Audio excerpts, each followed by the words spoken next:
السلام علیکم friends, welcome to کتاب نگری یوٹیوب چینل۔ کتابوں کی خوبصورت نگری میں خوش آمدید۔ میں ہوں مغیرہ کاشف اور آج آپ کے لیے لے کر آئی ہوں عیشا گل کے قلم سے تحریر کردہ ناول لبوں پہ ٹھہری دعا ہو تم کی ایپیسوڈ 38۔ اس ایپیسوڈ کو شروع کریں گے مگر اس سے پہلے آپ ہماری ویڈیو لائک کریں، چینل سبسکرائب کریں اور بیل آئیکن ضرور کلک کیجیے گا۔ تو چلیں شروع کرتے ہیں۔ وہ گھر داخل ہوئے تو اپنے اطراف صرف سناٹے کو پایا۔ شائستہ کب کی سو چکی تھیں کیونکہ حارث نے ان کی پریشانی کا سوچ کر انہیں فون پر کہہ دیا کہ فارس اس کی طرف ہے اور آج یہیں رکے گا۔ ایسا شاذ و نادر ہی ہوتا تھا، وہ بھی تب جب وہ زبردستی روک لیتا۔ اس لیے شائستہ بنا حیران ہوئے فوراً سے مطمئن ہو کر سو گئیں کہ کل اتوار ہے، یہی سوچ کر رک گیا ہوگا یا کوئی پلان ہوگا ان کا۔ وہ نیم اندھیرے میں ڈوبے لاؤنج میں کھڑے تھے۔ گھڑی 3:30 بجا رہی تھی اور گھڑی کی ہر ٹک ٹک انہیں اپنے دل پہ بجلی کی مانند گرتی محسوس ہو رہی تھی۔ وہ کچھ سوچ رہے تھے اور اسی سوچ کو لیے اپنے کمرے میں چلے آئے، مگر کمرے کو تاریکی کی نظر ہی کیے رکھا۔ کوئی لائٹ جلا کر بھی اس تاریکی کو نہ توڑا، بلکہ اس تاریکی میں بھی ہر راستے سے آشنا بنا کسی چیز سے ٹکرائے ٹیرس کے دروازے تک چلے آئے۔ دروازہ کھولا اور دہلیز پار کرتے چھت تلے سے کھلے آسمان تلے قدم رکھے۔ ٹھنڈی ہوا کے تھپیڑوں نے زور و شور سے ان کو خوش آمدید کہا، مگر وہ ان ہواؤں سے کھیلنے نہیں آئے تھے۔ وہ تو اس دروازے کو کھول کر ایک اور دروازہ پار کرنے آئے تھے۔ ہاں، وہ ایزل کے پاس پہنچنے والی راہ پہ چلنے آئے تھے اور وہ چل پڑے۔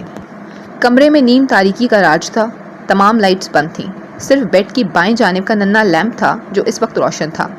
کمرہ نیم تاریکی کے ساتھ ساتھ پراسرار خاموشی میں ڈوبا ہوا تھا اور ایسے اس میں خاموشی میں کسی کے کودنے کی آواز نے مزید ہولناکی پیدا کر دی۔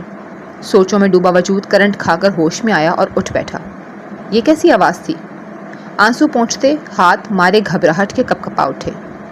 کیا کوئی ٹیرس پہ موجود ہے؟ ایک بار پھر دھک دھک کرتا دل لیے اس نے خود ہی سے سوال کیا۔ ایک دم سے اس پہ خوف طاری ہوا۔ نہیں، یہ شاید میرا وہم ہے۔ چند منٹ گزرنے پہ اسے مزید کوئی آہٹ سننے کو نہ ملی تو اسے اپنا وہم قرار دیتی واپس لیٹ گئی اور رخ مخالف سمت مڑ گئی، مگر ابھی لیٹی ہی تھی کہ ٹیرس کا دروازہ دھیرے دھیرے کھلنے کی آواز سماعتوں سے ٹکرائی۔ اس کا دل خوف کے مارے اچھل کر حلق میں آیا۔ اس نے کروٹ بدل کر دیکھنا چاہا، مگر وہ چاہ کر بھی اپنے وجود کو حرکت نہ دے پائی۔ کوئی تھا جس کے قدموں کی چاپ اسے دھیرے دھیرے اپنے قریب ہوتی محسوس ہو رہی تھی اور ہر اٹھتے قدم پر اسے اپنی سانسیں اٹکتی اور جان نکلتی محسوس ہو رہی تھی، اور پھر یہ سانسیں ایک دم سے رک گئیں کیونکہ وہ قدموں کی چاپ بھی اس کے بالکل عقب میں آ رکی تھی۔ اسے لگا اگر وہ سانس بھرے گی تو جان سے جائے گی، تبھی سانس روک کے اپنے وجود کو کشیف کر گئی، مگر پھر بھی اس کا وجود کچھ کپ کپا رہا تھا۔ اس نے چلانا چاہا مگر زبان ساتھ دینا بند کر چکی تھی۔ یا اللہ، بے ساختہ اس کے دل نے پکارا تھا، ایزل! اور اسی لمحے، ہاں بالکل اسی لمحے، عقب میں ٹھہرے وجود کے لبوں سے بھی اس کے نام کی پکار اٹھی تو گویا سارا خوف دم دبا کر کہیں دور بھاگ نکلا۔ رکی ہوئی سانسیں بحال ہوئیں، کپ کپاتے وجود کو راحت ملی تو یعنی یہ آغا فارس تھے۔ ہاں، یہ وہی تھے۔ ان کے سوا بھلا کون ٹیرس کود کر آ سکتا تھا؟ یہ سوچ اسے اب آئی اور وہ حیران تھی کہ پہلے کیوں نہ آئی۔ خوف ختم ہوا تو اب کہ اس کی جگہ حیرت نے لے لی کہ وہ آخر یہاں کیوں آئے، وہ بھی رات کے اس پہر۔ آخر ایسی کیا ایمرجنسی آن پڑی؟ ایسا کیا تھا جو انہیں اس وقت یہاں کھینچ لایا؟ جو بھی تھا، مگر ایزل ان سے سخت خفا تھی، بلکہ خف کی تو محض ایک چھوٹا سا لفظ تھا، اس کی ناراضگی تو فی الحال انتہا پر تھی۔ تبھی اس نے ان کی پکار کا جواب نہ دیا اور سوتی بن گئی۔ وہ حیران تھی خود پر کہ وہ تو انہیں ان کی آہٹ اور خوشبو سے پہچان لیتی تھی، مگر اب کیوں نہ پہچان پائی، بلکہ اس وقت جو خوشبو وہ محسوس کر رہی تھی وہ ان کی تو تھی ہی نہیں۔ ہاں، وہ حارث کے کپڑے زیب تن کیے ہوئے تھے، تبھی ان کی اپنی خوشبو تو کہیں دبک کے ہی رہ گئی تھی، اور ان کی آہٹ کی پہچان اس لیے مشکل ہوئی کیونکہ وہ بہت دھیمی اور محتاط چال چلتے آ رہے تھے۔ یہ وہ ان کی مخصوص چال تھی ہی نہیں جو وہ پہچان جاتی۔ ہاں، مگر وہ پکارنے سے قبل اگر اسے چھو لیتے تو وہ ان کا لمس بنا کسی دقت کے لمحوں میں پہچان جاتی۔ ایزل! انہوں نے پھر سے دھیرے سے اسے پکارا۔ اس پکار میں کتنی تڑپ اور التجا تھی، یہ ایزل سے چھپی ہوئی نہ تھی، مگر وہ پھر بھی لب سی گئی اور جواباً ایک حرف تک نہ لبوں سے نکالا۔ میری جان! اب کہ انہوں نے آہستگی سے اس کے عقب میں بیٹھتے ہوئے اسے نرماہٹ سے چھوتے ہوئے محبت سے پکارا تو بازو پہ ٹھہرتے ان کے لمس اور میری جان کہنے پر اس کا دل زور سے دھڑکا تھا۔ ان دو لفظوں سے کس قدر محبت چھلکی تھی اسے وہ نظر انداز نہ کر پائی۔ میں نہیں جانتا کہ تم جاگ رہی ہو یا سو رہی ہو، کیونکہ تم جتنی بھی تکلیف و پریشانی میں ہو اکثر روتے روتے سو جاتی ہو، لیکن اگر تم جاگ رہی ہو ایزل تو بھلے میری کسی پکار، کسی بھی بات کا جواب مت دو، بھلے ہی میری طرف مت دیکھو، مگر میرے ان جڑے ہوئے ہاتھوں کو محسوس کر لو۔ انہوں نے بے چارگی بھرے لہجے میں کہتے ہوئے اپنے دونوں ہاتھ جوڑے تھے، جبکہ ایزل تو یہ بات سن کر تڑپ ہی اٹھی۔ اپنے بازو سے پرے ہوتا ہاتھ اسے بتلا گیا کہ وہ دوسرے ہاتھ سے جڑ چکا ہے۔ وہ اس کے آگے ہاتھ کیوں جوڑ رہے ہیں؟ کیوں کر رہے ہیں ایسا؟ وہ تو کبھی بھی ان کے جڑے ہاتھوں کو دیکھنے کو یا محسوس تک کرنے کی متمنی نہ تھی۔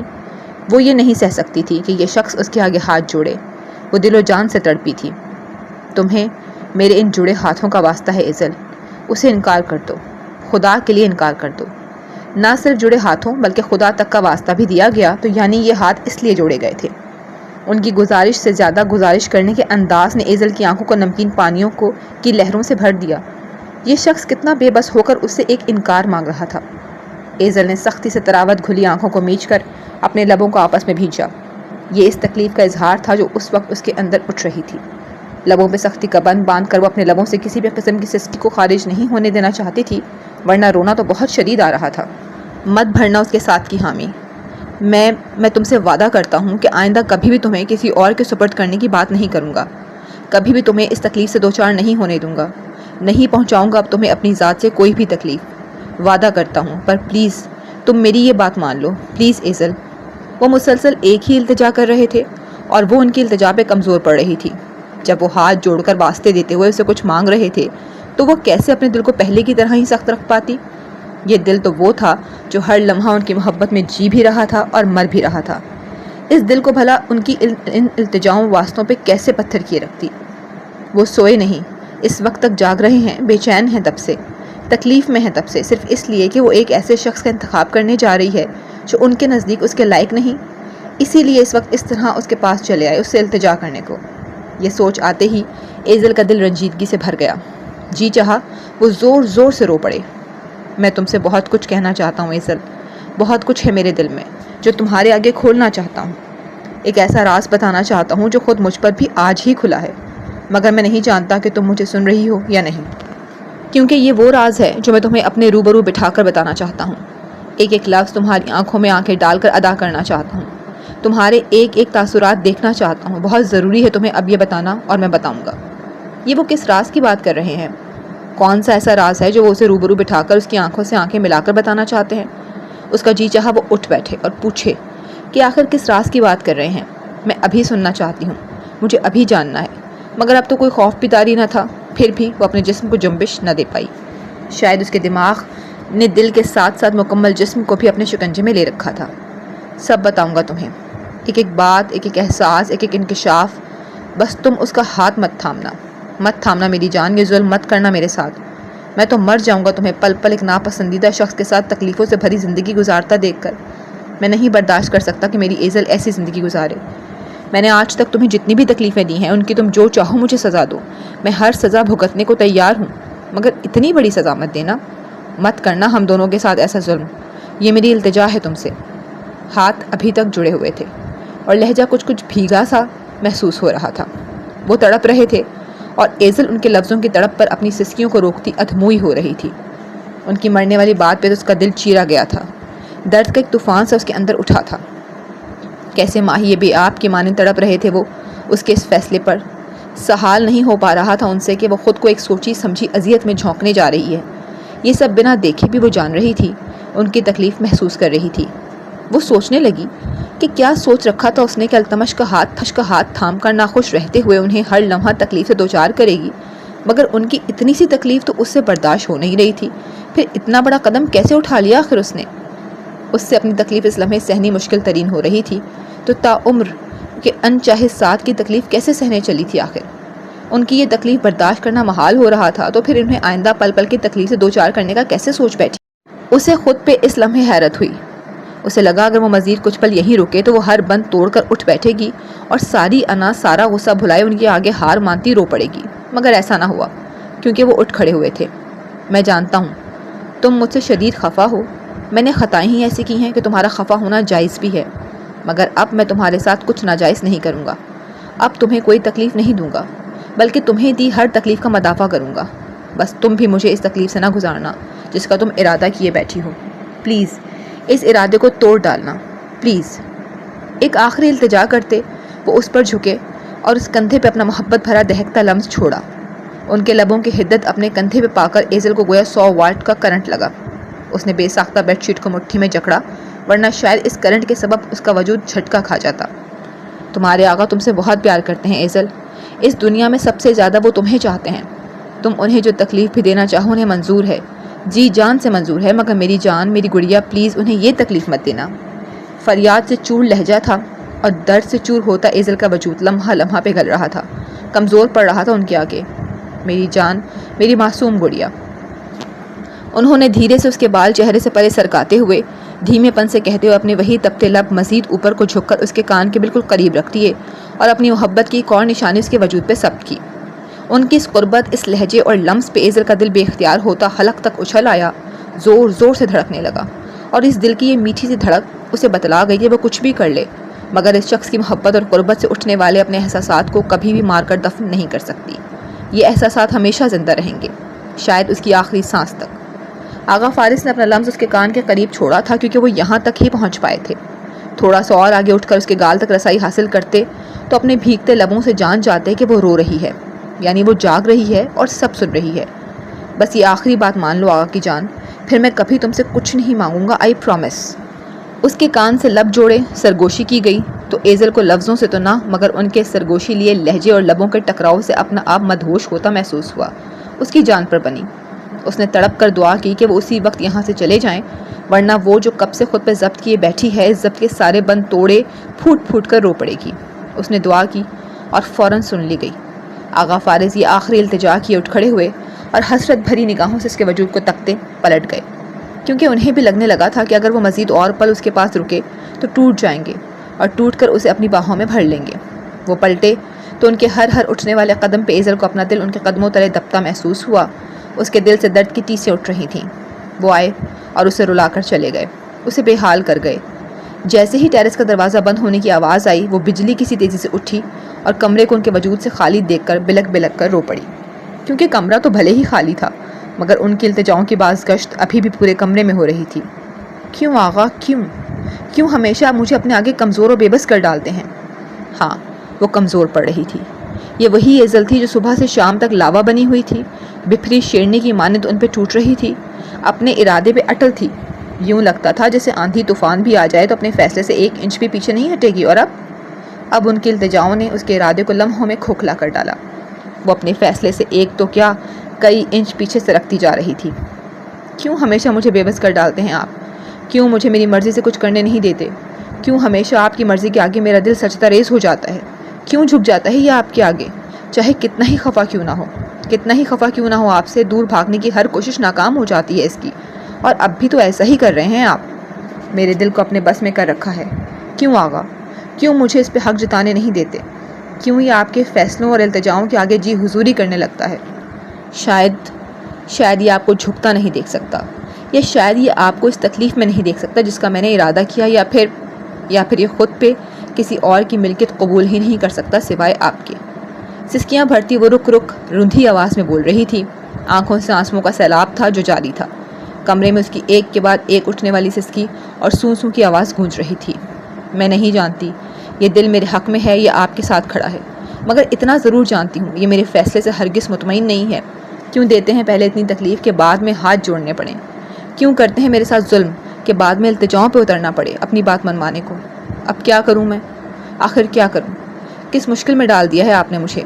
بے بسی اور درد کی انتہا لیے وہ بلکتی ہوئی بیڈ گراؤنڈ سے ٹیک لگا گئی، لبوں پہ مسلسل شکوے اور سوال جبکہ آنکھوں میں سیلاب تھا۔ ایزل، تم ٹھیک سے ناشتہ کیوں نہیں کر رہی؟ 2 بار بلاوے کے بعد جب وہ ناشتے کی ٹیبل پہ آ ہی گئی تو اب کچھ کھا ہی نہیں پا رہی تھی۔ کھاتی بھی کیسے؟ دل و دماغ جو آغا فارس کی رات کی باتوں میں بری طرح پھنسا ہوا تھا۔ رات بھر سوچنے کے باوجود بھی وہ کوئی فیصلہ نہیں لے پائی تھی۔ ان کے جڑے ہاتھوں کے واسطے اسے لمحہ لمحہ تڑپا رہے تھے مگر وہ کچھ سمجھ نہیں پا رہی تھی کہ وہ کیا کرے۔ ایزل، میں تم سے مخاطب ہوں، کہاں گم ہو؟ جواب دو بیٹا۔ نادیہ نے اپنی بات کا جواب نہ پا کر اسے دوبارہ سے مخاطب کیا تو وہ چونکی۔ جی ماما۔ اس نے استفہامیہ نگاہوں سے ماں کو دیکھا۔ ناشتہ کیوں نہیں کر رہی؟ سوال دہرایا گیا جو کہ سوچوں میں گھرے ہونے کے سبب وہ سن نہیں پائی تھی۔ وہ مجھے بھوک نہیں ہے۔ اس نے ناشتے سے جی چراتے ہوئے پلیٹ پرے کھسکا دی۔ یہ کیا بات ہوئی؟ کیوں نہیں ہے بھوک؟ میں دیکھ رہی ہوں ایزل، تم کھانے کے نام پہ صرف ذرا سا چکھ کر اٹھ جاتی ہو، دن بدن کمزور ہوتی جا رہی ہو۔ اپنا کوئی خیال ہے کہ نہیں؟ اس کی کلاس شروع ہو چکی تھی۔ خیال؟ وہ ہولے سے بڑبڑائی۔ خیال تو زندہ لوگ رکھتے ہیں، جبکہ آپ کی بیٹی تو اندر سے مر چکی ہے۔ اور مرے ہوئے بھی بھلا کھاتے پیتے ہیں کیا؟ میرا اندر مسمار ہو چکا ہے ماما، ایسے میں کیسے لاؤں کھانے پینے کی ہوش؟ اپنی ہوش نہیں ہے، اپنی خبر نہیں ہے۔ دن بدن کمزور نہیں ماما، دن بدن ختم ہوتی جا رہی ہے آپ کی بیٹی۔ ٹپ ٹپ کرتی گرم بوندیں دل پہ برسی تھیں اور دل کی بنجر زمین کو زندہ کرنے کی بجائے اس میں بچی کچی فصل کو بھی اس گرماہٹ سے راکھ کر گئیں۔ ماما مجھے سچ میں بھوک نہیں ہے، انفیکٹ میرے سر میں درد ہے، میں اپنے روم میں جا رہی ہوں۔ وہ کرسی پرے کھسکاتی ان کی نظروں اور کھانے سے بچنے کی خاطر اٹھ کھڑی ہوئی۔ سر میں درد ہے؟ ادھر ذرا میرے پاس۔ وہ فوراً پریشان ہو گئی۔ ایزل خاموشی سے ان کے پاس چلی آئی۔ شکر ہے بخار تو نہیں ہے۔ اس کا ماتھا چھوتے ہوئے بے ساختہ انہوں نے شکر ادا کیا۔ اف، ایک تو تمہاری طبیعت مجھے ڈرا کر رکھ دیتی ہے۔ جس طرح ایزل کی اتنی طبیعت بگڑتی رہی اس کے بعد سے تو نادیہ کا اس طرح پریشان ہو جانا بنتا تھا۔ ارے بیگم اتنا مت ڈرو کہ اس کی ہو نہ ہو تم اپنی طبیعت خراب کروا لو۔ اعجاز شرارتاً گویا ہوئے۔ میری بھلے ہو جائے، مجھے پرواہ نہیں، مگر میری بچیوں کی طبیعت خرابی مجھ سے سہن نہیں ہوتی۔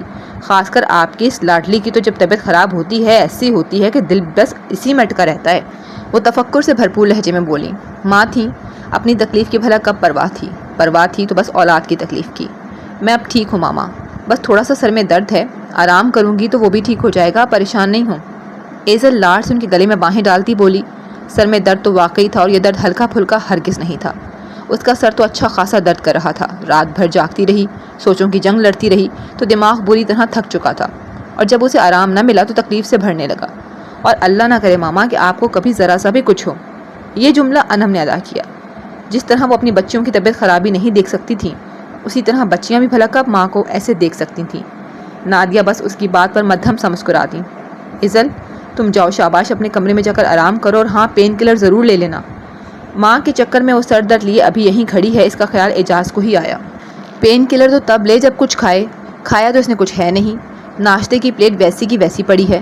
چلو بیٹھو ادھر، پہلے تھوڑا سا ناشتہ کر لو پھر دوائی لے کر آرام کرنا، ایسے جلد آرام آئے گا ورنہ طبیعت خراب ہو جائے گی۔ وہ نانا کرتی رہ گئی مگر نادیہ نے زبردستی اسے واپس بٹھا لیا۔ اس نے تو پہلے ہی چلنے والے دل مار کا حلق سے اتارے تھے، اب تو ذرا برابر کھانا بھی محال لگ رہا تھا۔ ماما پلیز بعد میں کھا لوں گی نا، ابھی بھوک زبردستی ہی صحیح مگر چند نوالے تو لے لو۔ وہ اسے ٹوک گئیں۔ میرا بالکل بھی دل نہیں ہے۔ میں کیوں نہیں ہے، میں خود کھلاتی ہوں تمہیں، ماں کے ہاتھ کا تو کھانا ہی پڑے گا۔ ایک بار پھر وہ اسے ٹوک گئیں۔ وہ چھوٹے چھوٹے نوالے بنا کر اسے یوں کھلانے لگ گئیں جیسے وہ 10 سال کی بچی ہو، اور ایزل بھی کسی 10 یا کیا 5 سال کے بچے کی طرح نخرے کرنے لگی۔ ماما میں بھی تو آپ کی بیٹی ہی ہوں، کبھی یہ محبت مجھ پر بھی جتا دیا کریں۔ انم مصنوعی منہ بصورتی بولی تو اعجاز اور نادیہ ہنسے تھے اس کی بات پر، جبکہ ایزل کی ہنسی تو جیسے کہیں کھو سی گئی تھی۔ وہ بس گم سم بیٹھی زبردستی منہ چلا رہی تھی۔ تم تو میری سمجھدار اور بڑی بیٹی ہو۔ انہوں نے ایک نوالا اس کے منہ میں بھی ڈالا۔ اور یہ جو تمہاری بہن ہے نا، یہ چھوٹی ہے، اسے ہم نے رکھا ہے لاڈ اٹھوانے کے لیے۔ وہ ایزل کی تھوڑی لاڈ سے چھوتی بولی تو ایزل جبرن مسکرائی۔ ہاں ایزل تو ہے ہی سب کے لاڈ اٹھوانے کے لیے، خاص کر اپنے آغا جان کے، مگر میں کس کو لاڈ دکھاؤں، کیونکہ میں تو بڑی ہوں، سمجھدار ہوں، اور بڑے اور سمجھدار بچوں کے کہاں لاڈ اٹھائے جاتے ہیں۔ کاش میں بھی نادان اور چھوٹی ہوتی تو بن مانگے ایزل جتنی محبت سمیٹتی، خاص کر اس شخص کی جس کی محبت کے لیے میری جھولی ہر لمحہ پھیلی ہوتی ہے مگر وہ محبت کا ایک سکہ تک دان نہیں کرتا۔ وہ حسرت کے گھونٹ بھر کر رہ گئی، مگر وہ محسوس کر رہی تھی کہ ایزل بہت گمسم ہے۔ اس کی جھوٹی مسکراہٹ بھی وہ بھانپ گئی تھی۔ سب اس سے لاڈ محبت کی باتیں کر رہے تھے مگر وہ ہمیشہ کی طرح خوش ہو کر ہنس بالکل نہیں رہی تھی، ہمیشہ کی طرح اطراء بھی نہیں رہی تھی، ہمیشہ کی طرح اسے چڑھا بھی نہیں رہی تھی۔ یہ سب انم سنجیدگی سے نوٹ کر رہی تھی۔ کوئی تو بات ہے جو وہ چھپا رہی ہے، یا وہ التمش کے پروپوزل کو لے کر ڈسٹرب ہے۔ وہ اس بارے میں ایزل سے بات کرنے کا ارادہ رکھتی تھی۔ بس ماما اس سے زیادہ نہیں کھا پاؤں گی۔ 5ویں نوالے پہ اس نے چہرہ پھیر لیا۔ 4 نوالوں پہ ہی اس کے پیٹ کی بس ہو گئی۔ جس پیٹ کو کسی کی محبت کی چاہ ہو وہ بھلا کھانے سے کیسے خوش ہو سکتا تھا۔ ابھی تم نے کھایا ہی کتنا ہے، میں ایسے نہیں جانے دوں گی۔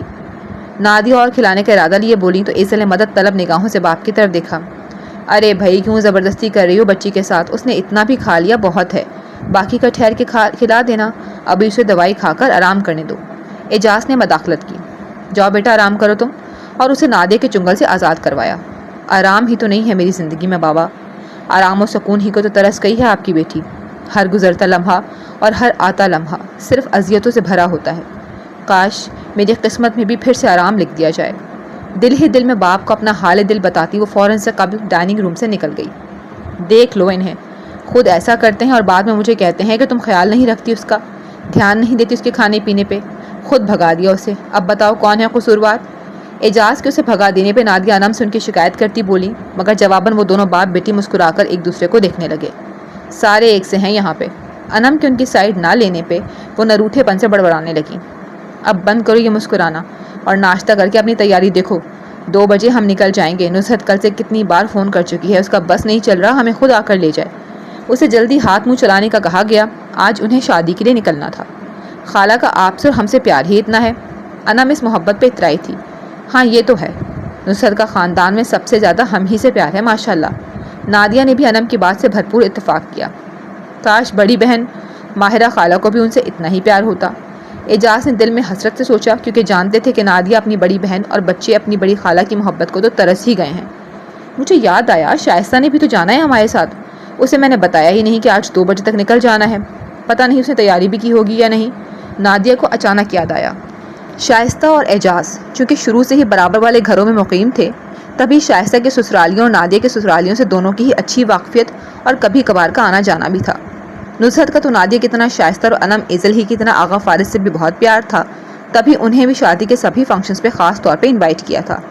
ارے بیگم، وہ کون سا 7 سمندر پار رہتی ہے یا اس کی کون سا لڑکیوں کی طرح کوئی لمبی چوڑی تیاری ہوگی، اس لیے اس بات کی فکر مت کرو۔ ناشتہ کرو پھر ہو آنا اس کے پاس سے۔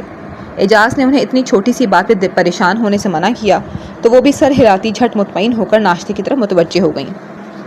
تم کب آئے حارث؟ زرین حارث کے کمرے میں کام کی غرض سے آئیں، مگر جیسے ہی لائٹ جلائی اسے بیڈ پہ لیٹا پا کر پہلے تو چونکی، مگر پھر مسکرا کر استفسار کیا اور اس کے دھلنے والے کپڑے بکٹ سے نکالنے لگیں۔ بس کچھ دیر پہلے ہی آیا ہوں۔ وہ جو بازو سر پہ رکھے سوچوں میں سرگرداں جاگ رہا تھا، دروازہ کھلنے کی آواز پہ چونکا اور ماں کو دیکھ کر ساری سوچوں سے فی الوقت دوری اختیار کی۔ وہ 2-3 گھنٹے قبل ہی آ گیا تھا اور تب سے جاگ رہا تھا۔ اچھا تو پھر سو جاتے کچھ دیر۔ وہ اس کی تھکاوٹ اور نیند کے خیال سے بولی کہ رات بھر ہاسپٹل میں کہاں آرام میسر آیا ہوگا، جاگتا ہی رہا ہوگا۔ کوشش کی تھی سونے کی مگر نیند نہیں آئی۔ خیر آپ بتائیں، صبح صبح میرے کمرے میں خیریت ہے؟ کون سے پھونکے مارنے آئی ہیں؟ اس نے شرارت سے استفسار کیا، کیونکہ زرین فجر کے بعد اکثر پورے گھر میں پانی کا چھڑکاؤ کر دیا کرتی تھیں، تبھی وہ انہیں چھیڑنے لگا، مگر ابھی تو 8 سے اوپر کا وقت ہو رہا تھا۔ بدتمیز، کوئی پھونکے مارنے نہیں آئی۔ باہر واشر مین آیا کھڑا ہے تو سوچا میں ہی تمہارے کپڑے نکال کے دے دوں۔ مینا بی بی تو آج آئی نہیں اور بوا کی طبیعت ناساز ہے۔ بس یہی ہیں یا اور بھی ہیں؟ سارے کپڑے بکٹ سے نکالنے کے بعد انہوں نے استفسار کیا۔ ہاں ہے نا، وہ جھٹ بولا۔ کہاں ہیں؟ واش روم میں۔ وہ بھی پوچھتی بنا جواب کا انتظار کیے فوراً ہی واش روم کی طرف بڑھنے لگیں۔ وہاں نہیں بلکہ یہاں ہے مائی سویٹ امی جان۔ اس نے اپنی طرف اشارہ کیا تو وہ نہ سمجھی بھری نگاہوں سے اسے دیکھنے لگی، مگر جب اس نے شرٹ کے بٹن کھولنا شروع کیے انہوں نے بے ساختہ اپنے سر پہ ہاتھ مارا کہ یہ لڑکا بھی نا، اب پوری دکان مت خالی کرنے بیٹھ جانا، شرٹ تک ہی محدود رہو، چھوٹے بچے نہیں ہو اب۔ شرٹ کے بعد اسے جینز کی بیلٹ کھولتا دیکھ وہ گھڑک کر بولی تو وہ قہقہ لگا کر ہنس پڑا۔ تنگ کر رہا تھا امی جان، اور ہنستا ہوا بولا، سب پتہ ہے مجھے تمہارا، شرارتی نہ ہو تو۔ زرین نے ہمیشہ کی طرح اپنے شرارتی بیٹے کے کان کھینچے۔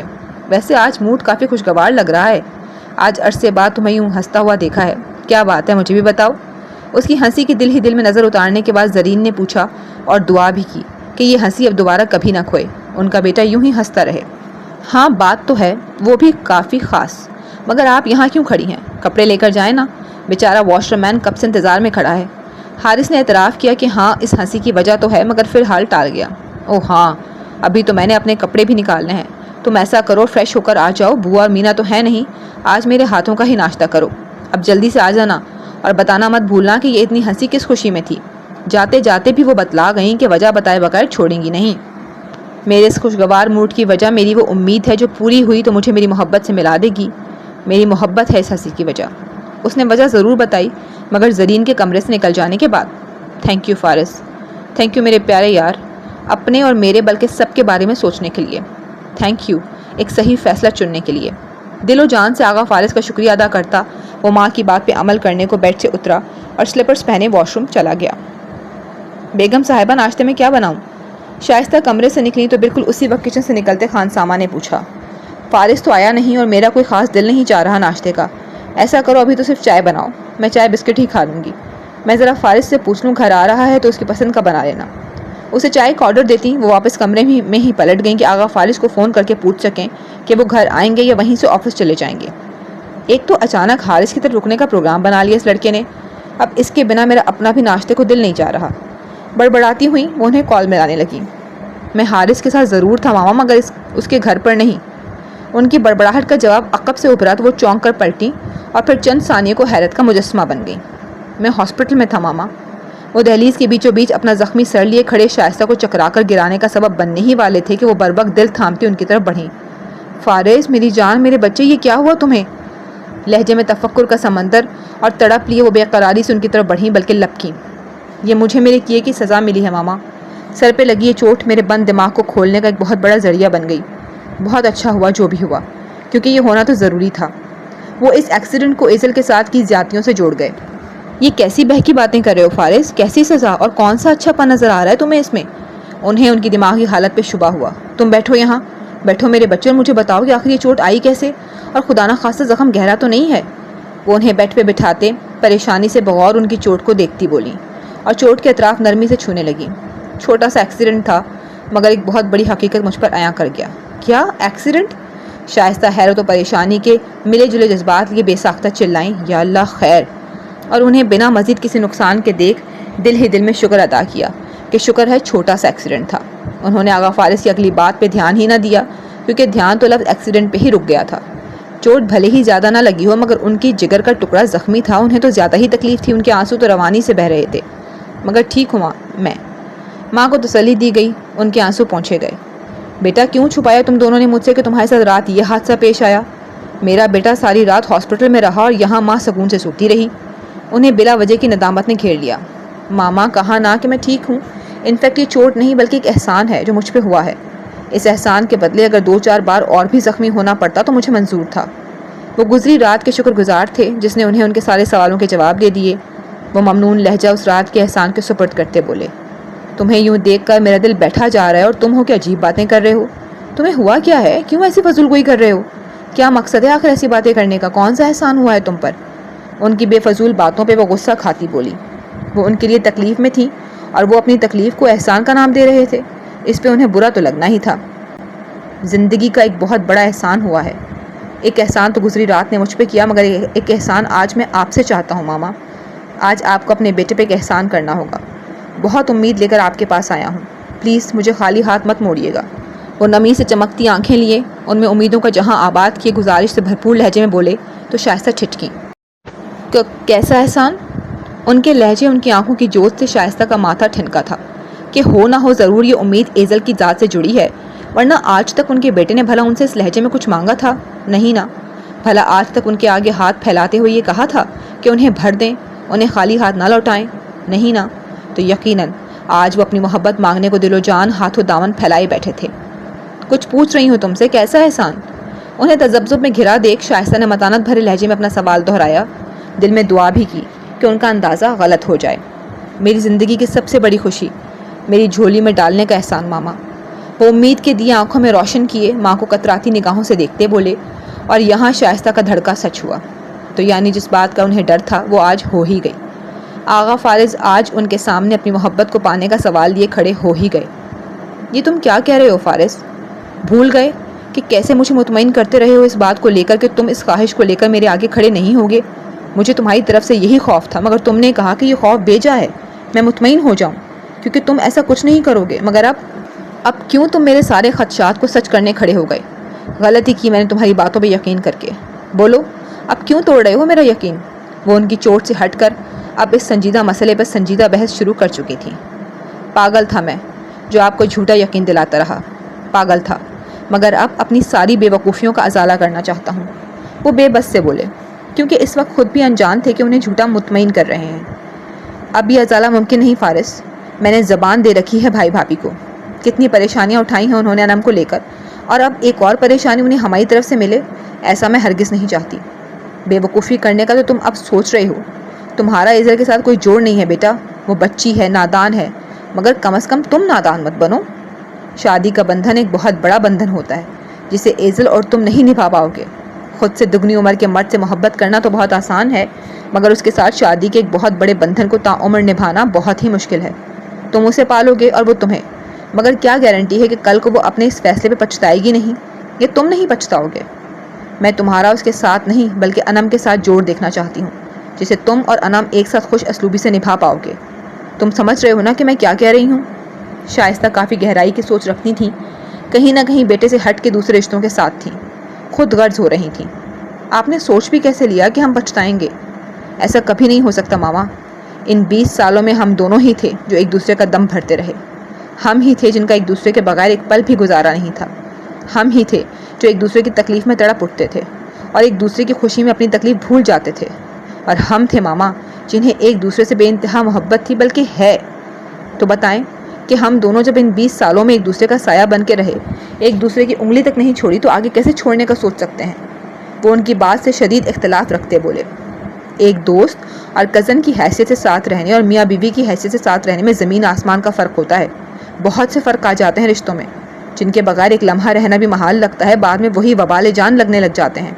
یہ ایک بہت بڑی اور تلخ حقیقت ہے جو تمہیں سمجھا رہی ہوں۔ بات تو ان کی ٹھیک تھی، مگر ہر ایک رشتے پہ لاگو نہیں ہوتی تھی۔ کیا چاہتی ہیں آپ بتائیں؟ کیا چاہتی ہیں کہ اپنی محبت کا اپنے ہی ہاتھوں خون کر کے اسے دل کے مردہ خانے میں بند کر دوں، یا پھر دل کے قبرستان میں منو مٹی تلے دفن کر دوں؟ لہجہ سپاٹ تھا۔ تمہیں ایسا کرنا ہی ہوگا فارس بیٹا۔ میں ایزل کی دشمن نہیں ہوں، مجھے اس سے کوئی مسئلہ نہیں ہے۔ بر وقت اگر تم نے بتایا ہوتا تو تمہارے اور اس کے ساتھ سے میں کبھی اعتراض نہ کرتی۔ ہاں، تمہارے اور اس کے بیچ عمر کے فرق کو دیکھتے ہوئے سوچنے کا وقت ضرور لیتی، مگر تمہارے لیے ایک ظالم ماں ہرگز نہ بنتی، نہ ہی لوگوں کی باتوں کی پرواہ کرتی۔ مگر اب مجھے پرواہ ہے، کیونکہ اب حالات اور ہیں۔ انم نے پہلے ہی بہت غم اٹھائے ہیں، 2 دفعہ پہلے ہی رشتہ ٹوٹ چکا ہے، وہ تو چلو غیر تھے، مگر اب ہم اپنے ہوتے ہوئے ایسا کریں گے تو کتنی بری بات ہوگی۔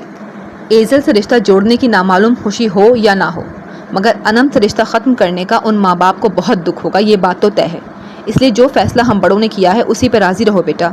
انم بہت اچھی ہے، تمہیں اس کے ساتھ پہ کبھی پچھتاوا نہیں ہوگا۔ مجھے یقین ہے وہ تمہارے دل میں بہت جلد اپنی جگہ بنا لے گی، تم ایک اچھی میرڈ لائف جیو گے۔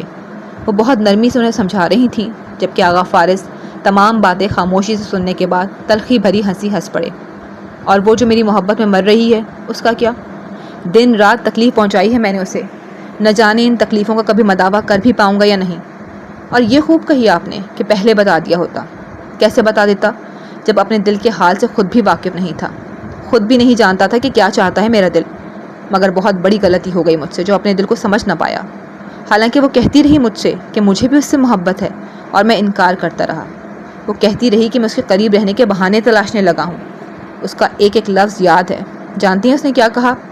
اس نے کہا کہ آپ کو نہیں لگتا کہ آپ بہت سی ایسی باتیں کر جاتے ہیں جن سے میری وہ محبت پھر سے جاگ جاتی ہے، جسے میں نے بہت مشکل سے تھپکی دے کر سلایا ہوتا ہے۔ آپ کو نہیں لگتا کہ آپ نے بھی اب مجھے بچی سمجھنا چھوڑ دیا ہے، کیونکہ جو باتیں اور انداز آپ اب میرے ساتھ اپناتے ہیں وہ اس سے قبل تو کبھی نہیں اپنایا، جب میری محبت آپ سے پوشیدہ تھی۔ یہ شعر و شاعری جو اس وقت آپ میرے سامنے کر رہے ہیں، آج سے قبل تو کبھی بھی آپ نے اس انداز میں میری تعریف نہیں کی۔ کیا نہیں لگتا آپ کو کہ آپ پہلے کی نسبت اب زیادہ میرے قریب آنے کی کوشش کرتے ہیں، مجھ سے بات کرنے کے بہانے ڈھونڈتے ہیں؟ پہلے تو کبھی آپ کو میرا کسی سے بات کرنا، ملنا جلنا برا نہیں لگتا، مگر اب لگتا ہے، اور بے حد لگتا ہے۔ اب یوں چیخ چلا کر یہ بتانے کی کوشش کرتے ہیں کہ آپ کے مجھ پہ کیا کیا حق ہیں، مگر پہلے تو کبھی ایسے حق نہیں جتایا جیسے اب جتاتے ہیں۔ آخر کیوں؟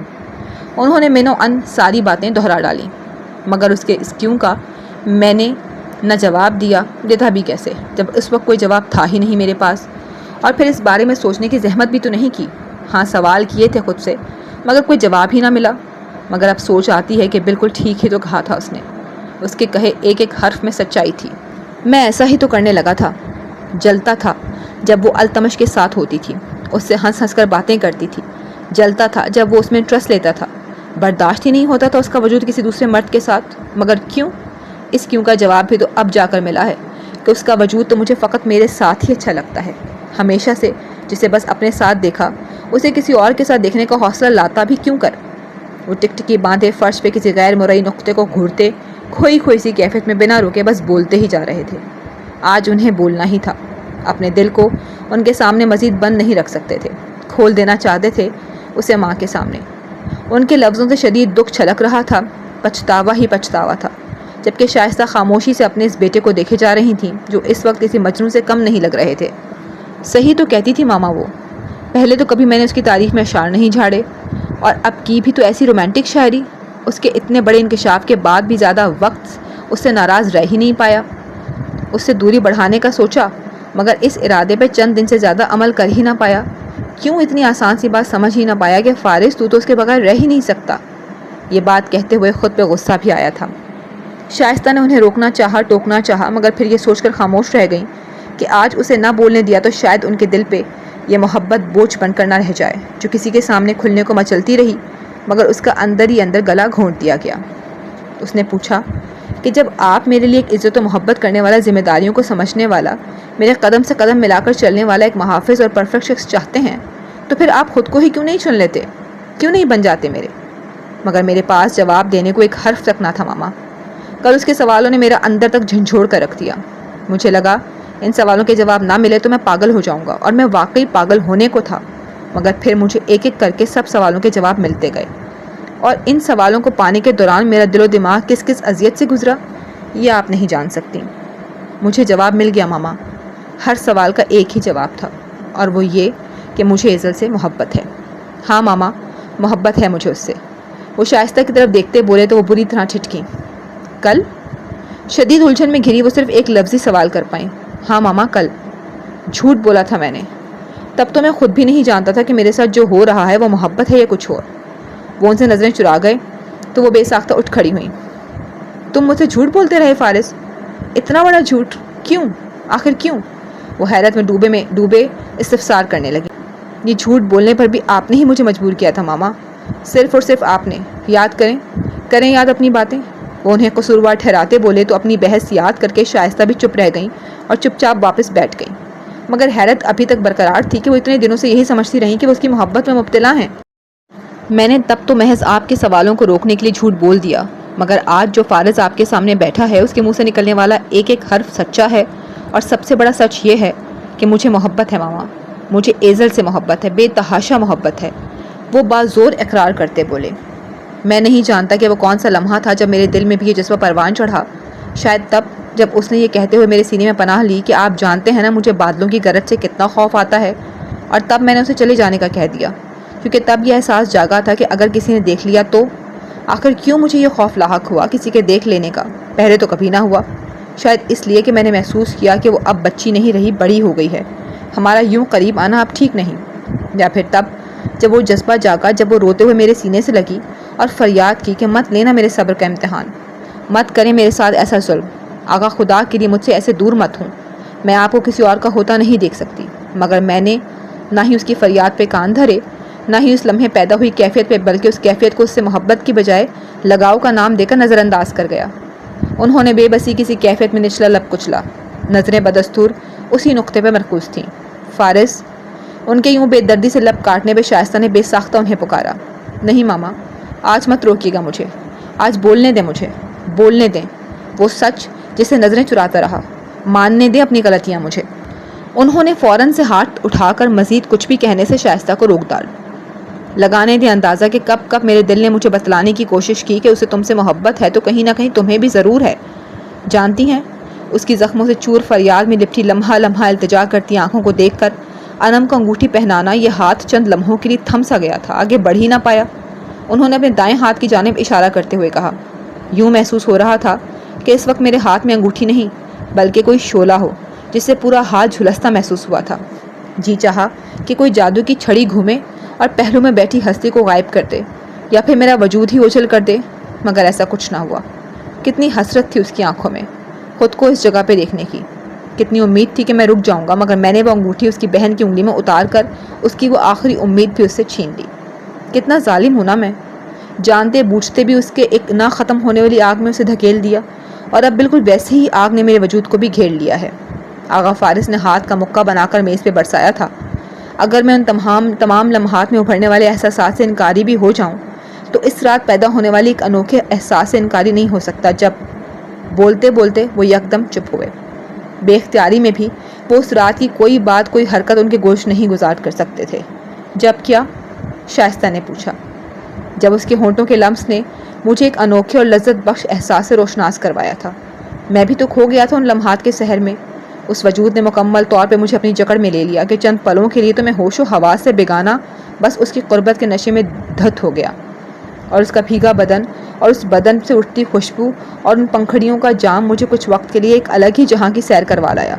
کبھی نہیں بھول سکتا اس رات کو، کیونکہ اس رات کا دیا لمس آج بھی مجھے ان لبوں پہ محسوس ہوتا ہے۔ یہ تمام باتیں وہ فقط اپنے دل میں ہی کہہ سکے، زبان پہ لانے کی غلطی نہیں کر سکتے تھے۔ خاموش کیوں ہو گئے فارس؟ کھوئے سے اس شخص کے ہاتھ کو دبا کر ہوش دلائی گئی تو وہ چونکا۔ کیا بتاؤں آپ کو؟ کس دن کا بتاؤں، کس رات کا بتاؤں، کیونکہ بہت ہی ایسے لمحات گزرے جب میرے دل کی دنیا بدلی۔ تب تو شدت سے احساس جاگنا چاہیے تھا جب التمش ہمارے بیچ آیا، مگر کتنا پاگل تھا تب بھی سمجھ نہ پایا کہ یہ دل آخر چاہتا کیا ہے۔ کیوں رہا میں اپنی ہی حالت کی حقیقت سے اس قدر انجان؟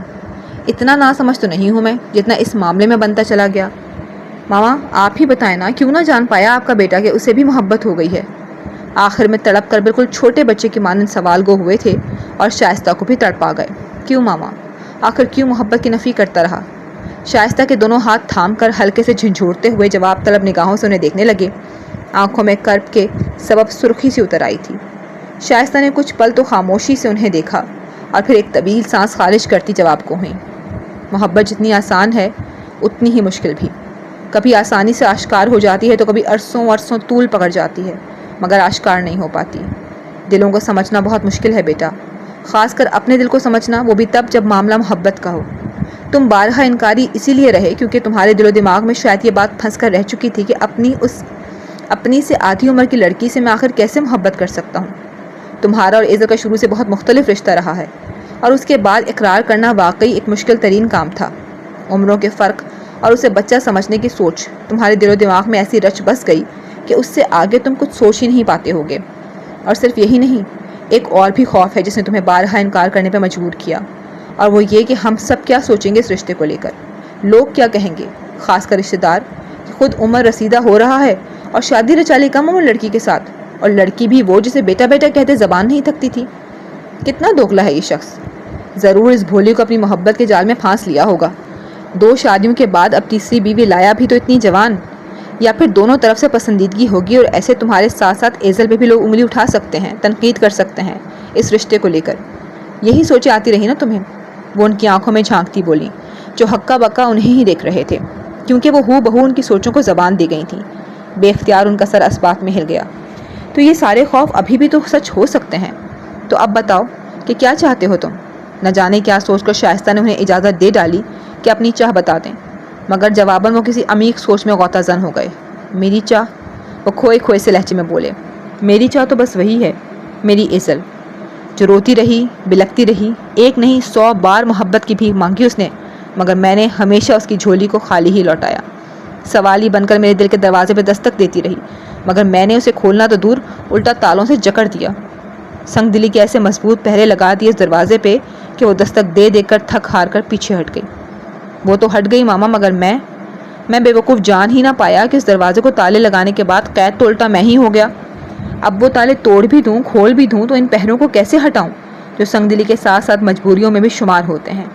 اور وہ مجبوریاں آپ کی کھڑی کی گئی ہیں ماما، صرف اور صرف آپ کی۔ وہ بھینچے لہجے میں ماں کو قصوروار ٹھہراتے بولے تو شائستہ نے ان کی اس بات پہ بے ساختہ آنکھوں میں در آنے والی نمی کو آنکھیں جھپک کر آنسوؤں کی صورت اختیار کرنے سے بمشکل روکا۔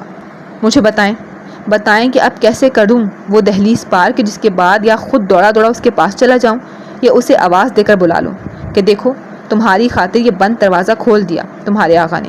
بتائیں کیسے کروں دہلیز پار، کیسے دوں اسے آواز؟ آپ کی ایموشنل بلیک میلنگ اور زبردستی کے سبب کی جانے والی میری ایک ہاں اب مجھے مجبوری کے ایسے دلدل میں پھنسا کر رکھ دیا ہے جسے چاہ کر بھی نکل نہیں پا رہا۔ جتنا بھی زور لگاؤں، جتنی بھی طاقت صرف کروں، بیکار ہے، کیونکہ آپ کو تو صرف اپنے بھائی اور بھتیجی کی خوشیاں عزیز ہیں۔ بیٹے کی خوشیاں جائیں بھاڑ میں، میری کس کو فکر ہے؟ غصہ اور پچھتاوا شاید سدبد پہ کچھ زیادہ ہی حاوی ہوتا جا رہا تھا، جو وہ ان سے بدگمانی کی انتہا کرتے انہیں ہرٹ کیے جا رہے تھے۔ تو مت کرتے، ہاں کر دیتے 2 ٹوک انکار۔ وہ بھی ان کے ایسے انداز کے بعد بے ضبط ہو گئیں۔ انکار؟ واہ ماما واہ! وہ ایک دم تالیاں پیٹتے ہنس پڑے۔ اتنی جلدی بھول گئیں آپ میرے انکار کو؟ بھول گئیں، ایک نہیں بلکہ کئی بار انکار کیا تھا، مگر آپ کی منتوں نے مجھے سر جھکانے پہ مجبور کر دیا، ورنہ اس حقیقت سے آپ بھی انکاری نہیں ہیں کہ میں نے اپنی مرضی اور خوشی سے ہاں ہرگز نہیں کی۔ تو کیا چاہتے ہو تم کہ جا کے کہوں ان سے کہ آپ کی بڑی بیٹی سے رشتہ توڑ کر میں چھوٹی سے جوڑنا چاہتی ہوں، کیونکہ میرا وہ بیٹا جس کی زبان اسے میرا بچہ بیٹا کہتے خشک نہیں ہوتی تھی، اب وہی بیٹا جی اسے بیوی کہنے کی حسرت پالے بیٹھے ہیں؟ کیا سوچیں گے وہ؟ بولو کیا سوچیں گے کہ جس نے پال پوس کر ان کی بیٹی کو جوان کیا، اس کی تربیت کی، وہ اسے باپ بن کر رخصت کرنے کی بجائے الٹا اس کے شوہر بننے کے خواب سجائے بیٹھا ہے؟ واہ بیٹا جی، شرم تو نہیں آئے گی اپنی ماں کو شرمندہ کرواتے ہوئے؟ ان کے نزدیک جو رشتہ بے جوڑ، بے ڈھنگا اور عجیب و غریب ہوگا اسے وہ کیوں کر جوڑیں گے؟ اس سے بہتر تو وہ بنا ایزل کی رضا جانے اسے چپ چاپ التمش کے ساتھ ہی رخصت کر دیں گے۔ وہ تلخ نہیں ہونا چاہتی تھیں مگر ہو رہی تھیں۔ کیوں کریں گے التمش کے لیے؟ ہاں، مجھ میں کیا کمی ہے ماما؟ کیا میرے سر کے بال اترنے لگے ہیں؟ یا جوائنٹس کام کرنا بند ہو گئے ہیں؟ آواز لرزنے لگی ہے یا داڑھی سفید ہو گئی ہے؟ یا میرے اندر کوئی ہمت و طاقت نہیں بچی؟ وہ پرزور اختلاف کرنے کو بول اٹھے۔ نہیں ماما، ابھی اتنا بھی بوڑھا نہیں ہوا میں، بلکہ ابھی تو خود کو جوان سمجھنا شروع کیا ہے میں نے۔ ابھی تو سمجھ آئی ہے کہ عمروں کا تو محبت سے کوئی لینا دینا ہے ہی نہیں۔ میں 50 کے دہانے کو بھی عبور کر چکا ہوتا اور وہ فقط 16 سال کی بھی ہوتی تو بھی اب مجھے کوئی حیرت نہ ہوتی کہ کیسے ہو گئی مجھے اس سے محبت۔ اب تو کسی بات پہ حیرت نہیں ہوتی، کیونکہ جان گیا ہے آپ کا بیٹا کہ محبت کے تو روپ ہی نرالے ہیں۔ یہ عمریں نہیں دیکھتی، یہ تو بس ہو جاتی ہے جس سے اسے ہونا ہوتا ہے۔ مجھ سے تو سمجھدار ایزل ہے جو کہتی رہی وہ نہیں مانتی عمروں کے فرق کو، نہیں مانی رکھتا اس کے لیے فرق۔ نہ صرف سمجھدار بلکہ بہادر بھی، جو بنا کسی خوف کے ایک بار نہیں بار بار مجھ سے اپنی محبت کا اظہار کرتی رہی۔ اور ایک میں بزدل اور بے وقوف ہوں، ایک بے تکے سے خوف کے پیچھے انکار پہ انکار کرتا رہا، جبکہ کئی بار ایسا بھی محسوس ہوتا تھا جیسے میرے لفظ میرے دل کی حالت سے میل نہیں کھاتے، کہیں نہ کہیں جھول سا محسوس ہوتا رہا۔ مگر آپ کی مجبوری، دوسروں کی خوشی اور میرے خوف نے میری عقل پہ پردے ڈال دیے۔ اتنا نا سمجھ تو کبھی کسی معاملے میں نہ رہا جتنا اپنی ذات سے وابستہ اتنی بڑی حقیقت سے فراموشی کا اظہار کر کے ہوتا رہا۔ آخر اتنی دیر کیوں لگی؟ کیوں میں پہلے نہ جان پایا؟ کیوں آپ کے بیٹے کے ساتھ قسمت نے اتنا بڑا ظلم ڈھایا؟ آخر کیوں ماما، آخر کیوں؟ وہ ٹوٹ چکے تھے، مکمل طور پہ ٹوٹ چکے تھے۔ فارس میری جان، شائستہ نے تڑپ کر انہیں پکارا اور آگے بڑھ کر ان کے چہرے کو اپنے ہاتھوں میں بھرا۔ میں بہت تکلیف میں ہوں ماما، بہت تکلیف میں ہے آپ کا بیٹا، کچھ کریں، مجھے نکالیں اس تکلیف سے ورنہ میرا دم گھٹ جائے گا۔ وہ رو پڑے تھے، بالکل کسی بچے کی طرح، اور شائستہ کو لگا جیسے ان کا دل کس نے مٹھی کے اندر مسل ڈالا ہو۔ کچھ بھی ہو مگر ایک ماں کے لیے سب سے پہلے سب سے آگے بس اس کی اولاد کی خوشی ہی ہوا کرتی ہے۔ وہ اسے لے جائے گا ماما، وہ اسے مجھ سے چھین کر لے جائے گا۔ وہ کہتا ہے جب تک وہ ایزل کو پا نہیں لے گا سکون سے نہیں بیٹھے گا، اور ایزل نے ہاں کر دی تو ماما میں کیسے دیکھوں گا اسے کسی اور کا ہوتا؟ وہ مجھ سے پیار کرتی، بس مجھ سے چاہتی ہے، مگر میری ضد میں اسے ہاں کہہ کر اپنی زندگی خراب کر لے گی۔ وہ نہیں خوش رہ سکتی اس کے ساتھ، اس کی خوشی بس میرے ساتھ ہے، اسے میرے علاوہ کوئی خوش نہیں رکھ سکتا۔ سن رہی ہیں نا آپ؟ وہ بس میری ہے، بس میری، کچھ کریں نا ماما۔ وہ ہسٹیرک ہو رہے تھے، اپنے حواسوں سے باہر، اور ان کی ایسی حالت اور الفاظ پہ شائستہ اب مزید کٹھور پن کا مظاہرہ نہ کر پائیں گی۔ اپنے بیٹے کے لیے اب انہیں کچھ کرنا ہی پڑے گا۔ میں تمہیں اس حال میں نہیں دیکھ سکتی فارس، غلط سوچتے ہو تم کہ تمہاری ماں کو تمہاری خوشی کی کوئی پرواہ نہیں بیٹا۔ میرے لیے تو تمہاری ذات سے آگے کچھ بھی نہیں، مگر کیسے بات کروں اعجاز و نادیہ سے؟ کیسے اتنے بڑے الفاظ نکالوں اپنے منہ سے بیٹا؟ یہ کس مشکل میں ڈال دیا ہے تم نے مجھے، کیا کروں میں؟ وہ اس وقت خود کو بے بسی کی انتہا پہ محسوس کر رہی تھیں۔ پلیز ماما، خود کے لیے اپنے بیٹے پر رحم کھائیں، اسے اس کی محبت سے جدا مت ہونے دیں، پلیز ماما۔ وہ ان کے سامنے گھٹنوں کے بل بیٹھ کر ان کے دونوں ہاتھ تھام کر آنکھوں سے لگا کر فریاد کرتے چلے گئے۔ مت رو میری جان، میں کروں گی اعجاز سے بات، مانگوں گی اسے تمہارے لیے ایزل کو۔ اور یہاں شائستہ بیٹے کے آگے مکمل طور پہ ہار مان چکی تھیں۔ ان کے منہ سے یہ الفاظ کیا نکلے، آغا فارس کے چہرے پہ گویا زندگی کی رمق دوڑ گئی۔ اس سے قبل کہ وہ کچھ بولتے تبھی باہر سے چھنکار کی آواز ابھری۔ دونوں نے بیک وقت گردن گھما کر دروازے کی اور دیکھا تو ساتھ ہی کسی کا دوپٹہ لہراتا دکھائی دیا تھا، اور وہ چھن چھن کی آواز کسی کی کلائیوں میں سجی چوڑیوں کی تھی، کسی کے قدموں کی چاپ تھی جو دور جاتی محسوس ہوئی تھی۔ دونوں کو لمحہ لگا تھا یہ جاننے میں کہ وہ کون تھا۔ انہوں نے شائستہ کی طرف دیکھا اور شائستہ نے ان کی طرف، اور پھر وہ دونوں ایک دوسرے سے نظریں چرا گئے۔ مسمار ہو گیا ایک بار پھر سے اس کا دل۔ نمازوں میں رو رو کر جس بچی کی خوشیوں کی دعا مانگی، آج خود اس کی خوشیوں کے چھین جانے کا سبب بن گئی۔ چاہ کر بھی کچھ نہیں کر سکتی کہ اپنی اولاد سے آگے کچھ بھی نہیں۔ آج تم نے اپنی خوشیوں کی خاطر اپنی ماں کو مجبور کر دیا فارس، مجبور کر دیا اسے وہ دل توڑنے پہ جو پہلے ہی زخموں کے بوجھ تلے دبا ہوا ہے۔ نہ جانے میری بچی کے نصیب میں کیا لکھا ہے۔ شائستہ کی آنکھیں بھر آئیں، جنہیں پہنچتی وہ بے بس سی کہتی دھیرے سے ان کے پاس سے اٹھ گئیں، جبکہ آغا فارس ان کے لفظوں کی بے بسی اور درد پہ مزید تکلیف سمیٹتے لب بستہ رہ گئے۔ مجھے معاف کر دو انم، معاف کر دو مجھے، میں محبت کا مارا ہوں، محبت نہ ملی تو سہ نہیں پاؤں گا۔ تم تو شاید یہ درد سہ لو، مگر مجھے اگر ایزل نہ ملی تو میں تو جیتے جی مر جاؤں گا۔ خالی خالی نگاہوں سے دروازے کے پار کی اس جگہ کو تکتے وہ تکلیف سے گویا ہوئے جہاں کچھ دیر قبل اس کے دوپٹے کا پہلو لہرایا تھا۔ کیا میرے ہنسنے مسکرانے کے لیے بھی کسی وجہ کا ہونا ضروری ہے؟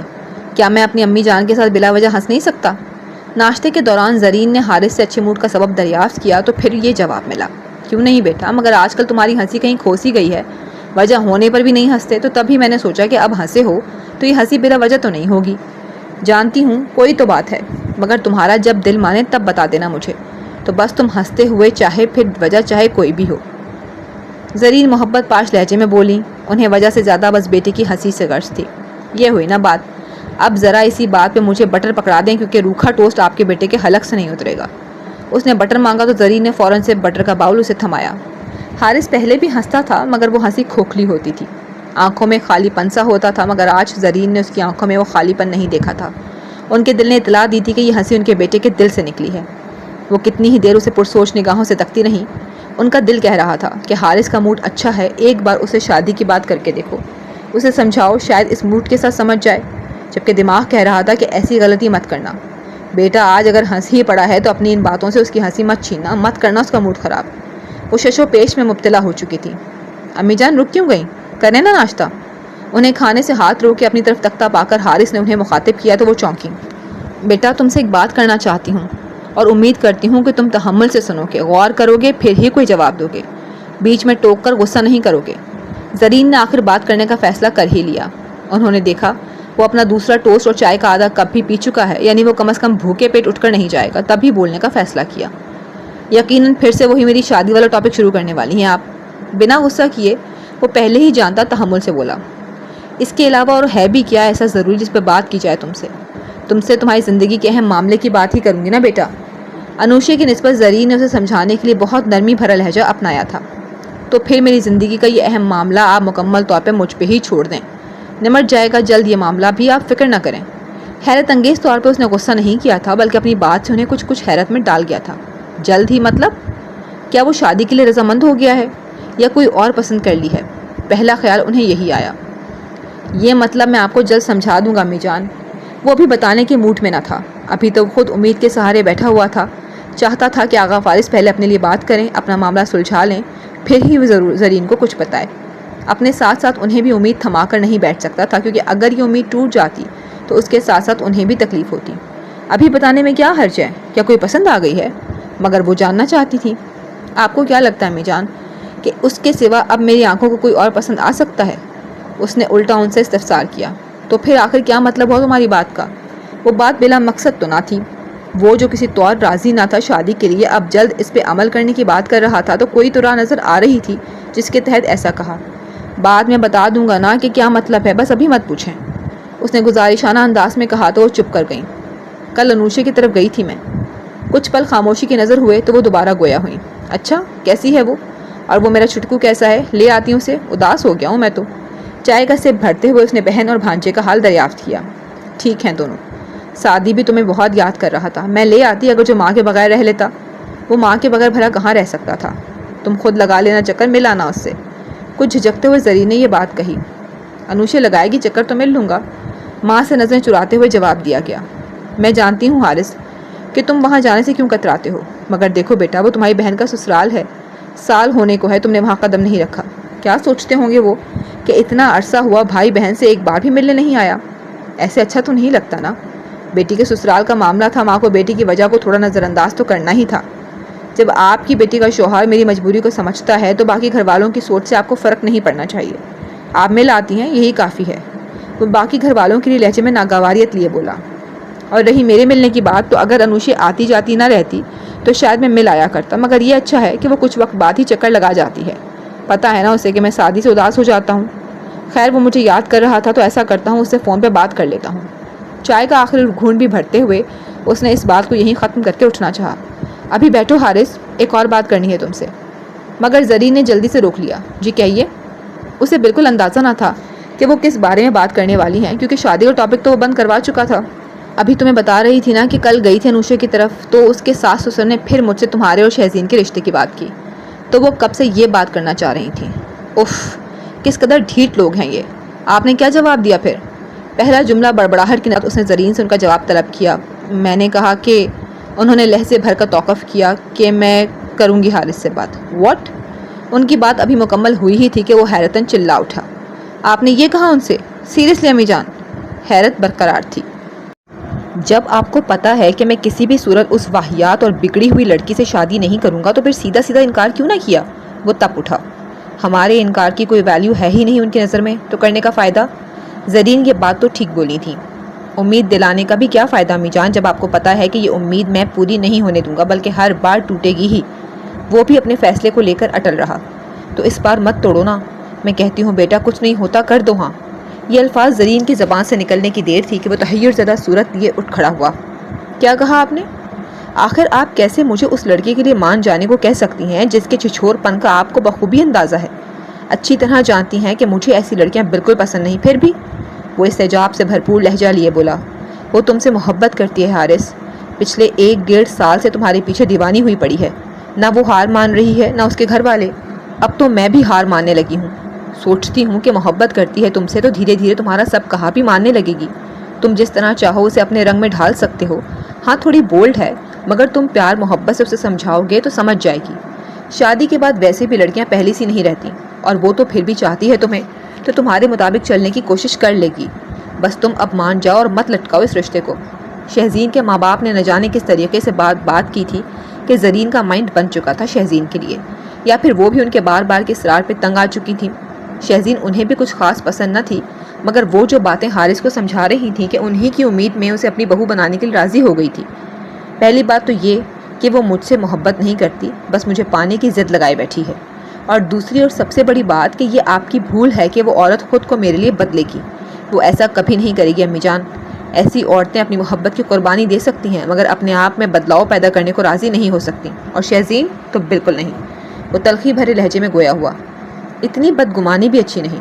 تمہیں وہ اچھی نہیں لگتی تبھی ایسا کہہ رہے ہو، مگر تم نہیں جانتے بیٹا کہ عورت اندر سے بالکل موم ہوتی ہے، پیار کی بھوکی ہوتی ہے۔ اس پہ غصہ کرنے، چلانے اور مار پیٹ سے وہ مزاجن مزید اڑیل ہو جاتی ہے اور چٹک کر ٹوٹنے لگتی ہے، جبکہ اسے پیار دیا جائے، پیار سے سمجھایا جائے تو سب مانتی چلی جاتی ہے، خاص کر اس شخص کا جو اس کا من چاہا ہو۔ اس لیے تم شہزین کی طرف سے زیادہ بدگمان نہ ہو۔ چاہو ہو ابھی ہم انہیں کوئی مثبت جواب نہیں دیتے، مگر تم شہزین سے اپنا رویہ درست کر کے دیکھو، پیار سے بات کرو، اسے سمجھاؤ۔ اگر وہ خود میں تبدیلی لاتی ہے تو پھر اس کے ساتھ ناانصافی مت کرنا، اور اگر نہیں لاتی اور اپنے وہی انداز و عادات برقرار رکھتی ہے تو پھر ایک بار اور انکار سہی۔ وہ بہت نرمی سے اسے سمجھا رہی تھیں، مگر حارث ایک پل کے لیے بھی سوچ میں نہ ڈوبا، کیونکہ اسے ایسا کرنا ہی نہیں تھا۔ مجھے کسی سے بھی بات کرنے یا سمجھانے کی ضرورت نہیں، آپ بھی یہ خیال دل سے نکال دیں۔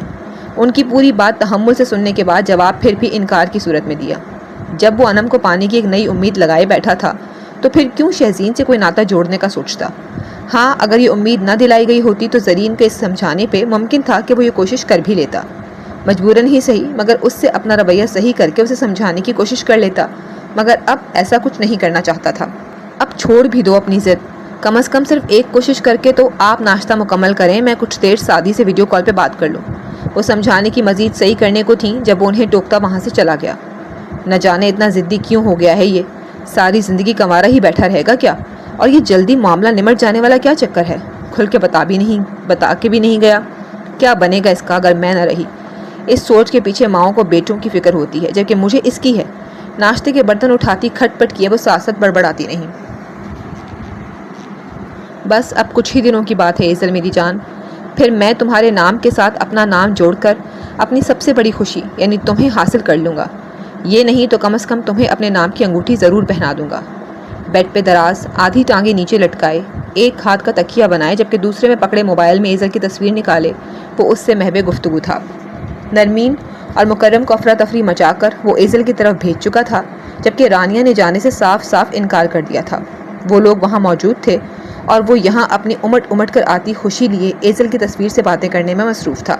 تمہارا پتہ تو ہونے والا ہے صاف میرے پیارے بھائی جان، کیونکہ تمہاری پیاری گڑیا اب میری دسترس میں آنے والی ہے، اور ایک بار وہ میری دسترس میں آ گئی تو تمہیں وہ مزہ چکھاؤں گا کہ یاد رکھو گے۔ اپنے ساتھ ہوئی تمہاری ہر بدتمیزی کا منہ توڑ جواب تو اب ایزل کو اپنا بنا کر ہی تمہارے سپرد کروں گا۔ ایزل سے ہٹ کر اب وہ آغا فارس کی طرف ہوا۔ وہ اب آغا نہیں بلکہ التمش کرے گی۔ میں بہت جلد اسے پوری طرح سے اپنی طرف مائل کر لوں گا۔ تمہاری لاڈلی ایزل کو تم سے دور نہ کر دیا تو میرا بھی نام التمش نہیں۔ ہا ہا ہا۔ ایزل کو آغا فارس سے دور کرنے کا ارادہ کرتا وہ فلک شگاف قہقہہ لگائے ہنس پڑا۔ اس سے قبل کہ مزید ایسی باتیں کر کے خود کو تکلیف پہنچاتا اس کا موبائل بج اٹھا۔ ایزل کی خوبصورت تصویر پہ اب ننھی حالہ کی تصویر روشن ہوئی۔ ارے یہ تو میری گڑیا کا فون ہے۔ کال اٹھانے سے قبل بھی اسے اندازہ تھا کہ دوسری طرف سوزین کی بجائے حالہ ہی ہوگی۔ ہیلو، بڑے خوشگوار موڈ میں اس نے ہیلو بولا۔ السلام علیکم آمش انکل۔ اس کا اندازہ صحیح نکلا، کال کرنے والی واقعی حالہ تھی۔ وعلیکم السلام مائی پرنسس، کیسی ہو؟ وہ جو بیڈ پہ لیٹا ہوا تھا اٹھ کھڑا ہوا اور کھڑکی کے پاس چلا آیا۔ میں ٹھیک نہیں ہوں، وہ بجھی بجھی سی بولی۔ اور کیوں ٹھیک نہیں ہے میری پرنسس؟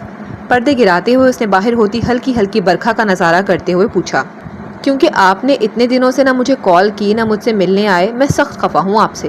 لہجے سے واضح ناراضگی چھلکی۔ سوری حالہ، بلکہ کان پکڑ کے سوری۔ دراصل آپ کے آمش انکل کچھ مصروف تھے۔ اس نے دل سے سوری کیا اس ننھی پری کو وہ ناراض بھلا کیسے دیکھ سکتا تھا۔ نہیں چاہیے مجھے آپ کا سوری۔ یو نو واٹ، آپ مجھ سے پیار ہی نہیں کرتے، نہیں سمجھتے مجھے اپنا دوست۔ وہ روندھی ہوئی آواز میں بولی تو التمش کا دل تڑپا۔ حالہ میری جان، آپ رونے لگ گئی؟ گڑیا ایسے کیوں سوچنے لگی کہ میں آپ سے پیار نہیں کرتا؟ میں تو آپ سے بہت پیار کرتا ہوں، ایک ہی تو ننھی دوست ہے میری، بھلا اس کی طرف سے بے پرواہ کیوں ہونے لگا؟ ایسا مت سوچو۔ اس کی بھررائی آواز التمش کو اس وقت یہ بھی بھلا گئی کہ وہ کتنا خوش ہے۔ ساری خوشی سائٹ پہ ہوئی، سامنے تھا تو صرف حالہ کا رونا۔ اگر آپ مجھ سے پیار کرتے ہوتے تو کتنے بھی بزی کیوں نہ ہوتے مجھے ضرور یاد کرتے، کال ہی کر لیتے۔ ڈیڈ کہتے ہیں کہ جو ہم سے پیار کرتا ہے وہ کتنا ہی بزی کیوں نہ ہو ہمیں اگنور نہیں کرتا۔ انفیکٹ ڈیڈ بھی بزی ہونے کے باوجود ماما کو اتنی کالز کرتے ہیں کیونکہ وہ ماما سے بہت پیار کرتے ہیں، مگر آپ نہیں کرتے مجھ سے پیار۔ اس کا شکوہ ہنوز برقرار تھا اور بجا تھا۔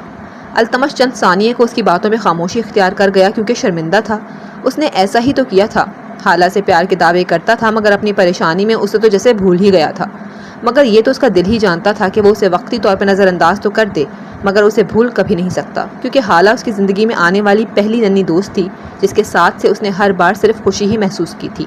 وہ جس کا ساتھ اسے خوشی دیتا تھا وقتی طور پہ اس کے ساتھ ہونے سے اپنی تکلیف اور خوشی بھی بھول جاتا تھا، اسے بھلا کیسے وہ خود سے دور کر سکتا تھا؟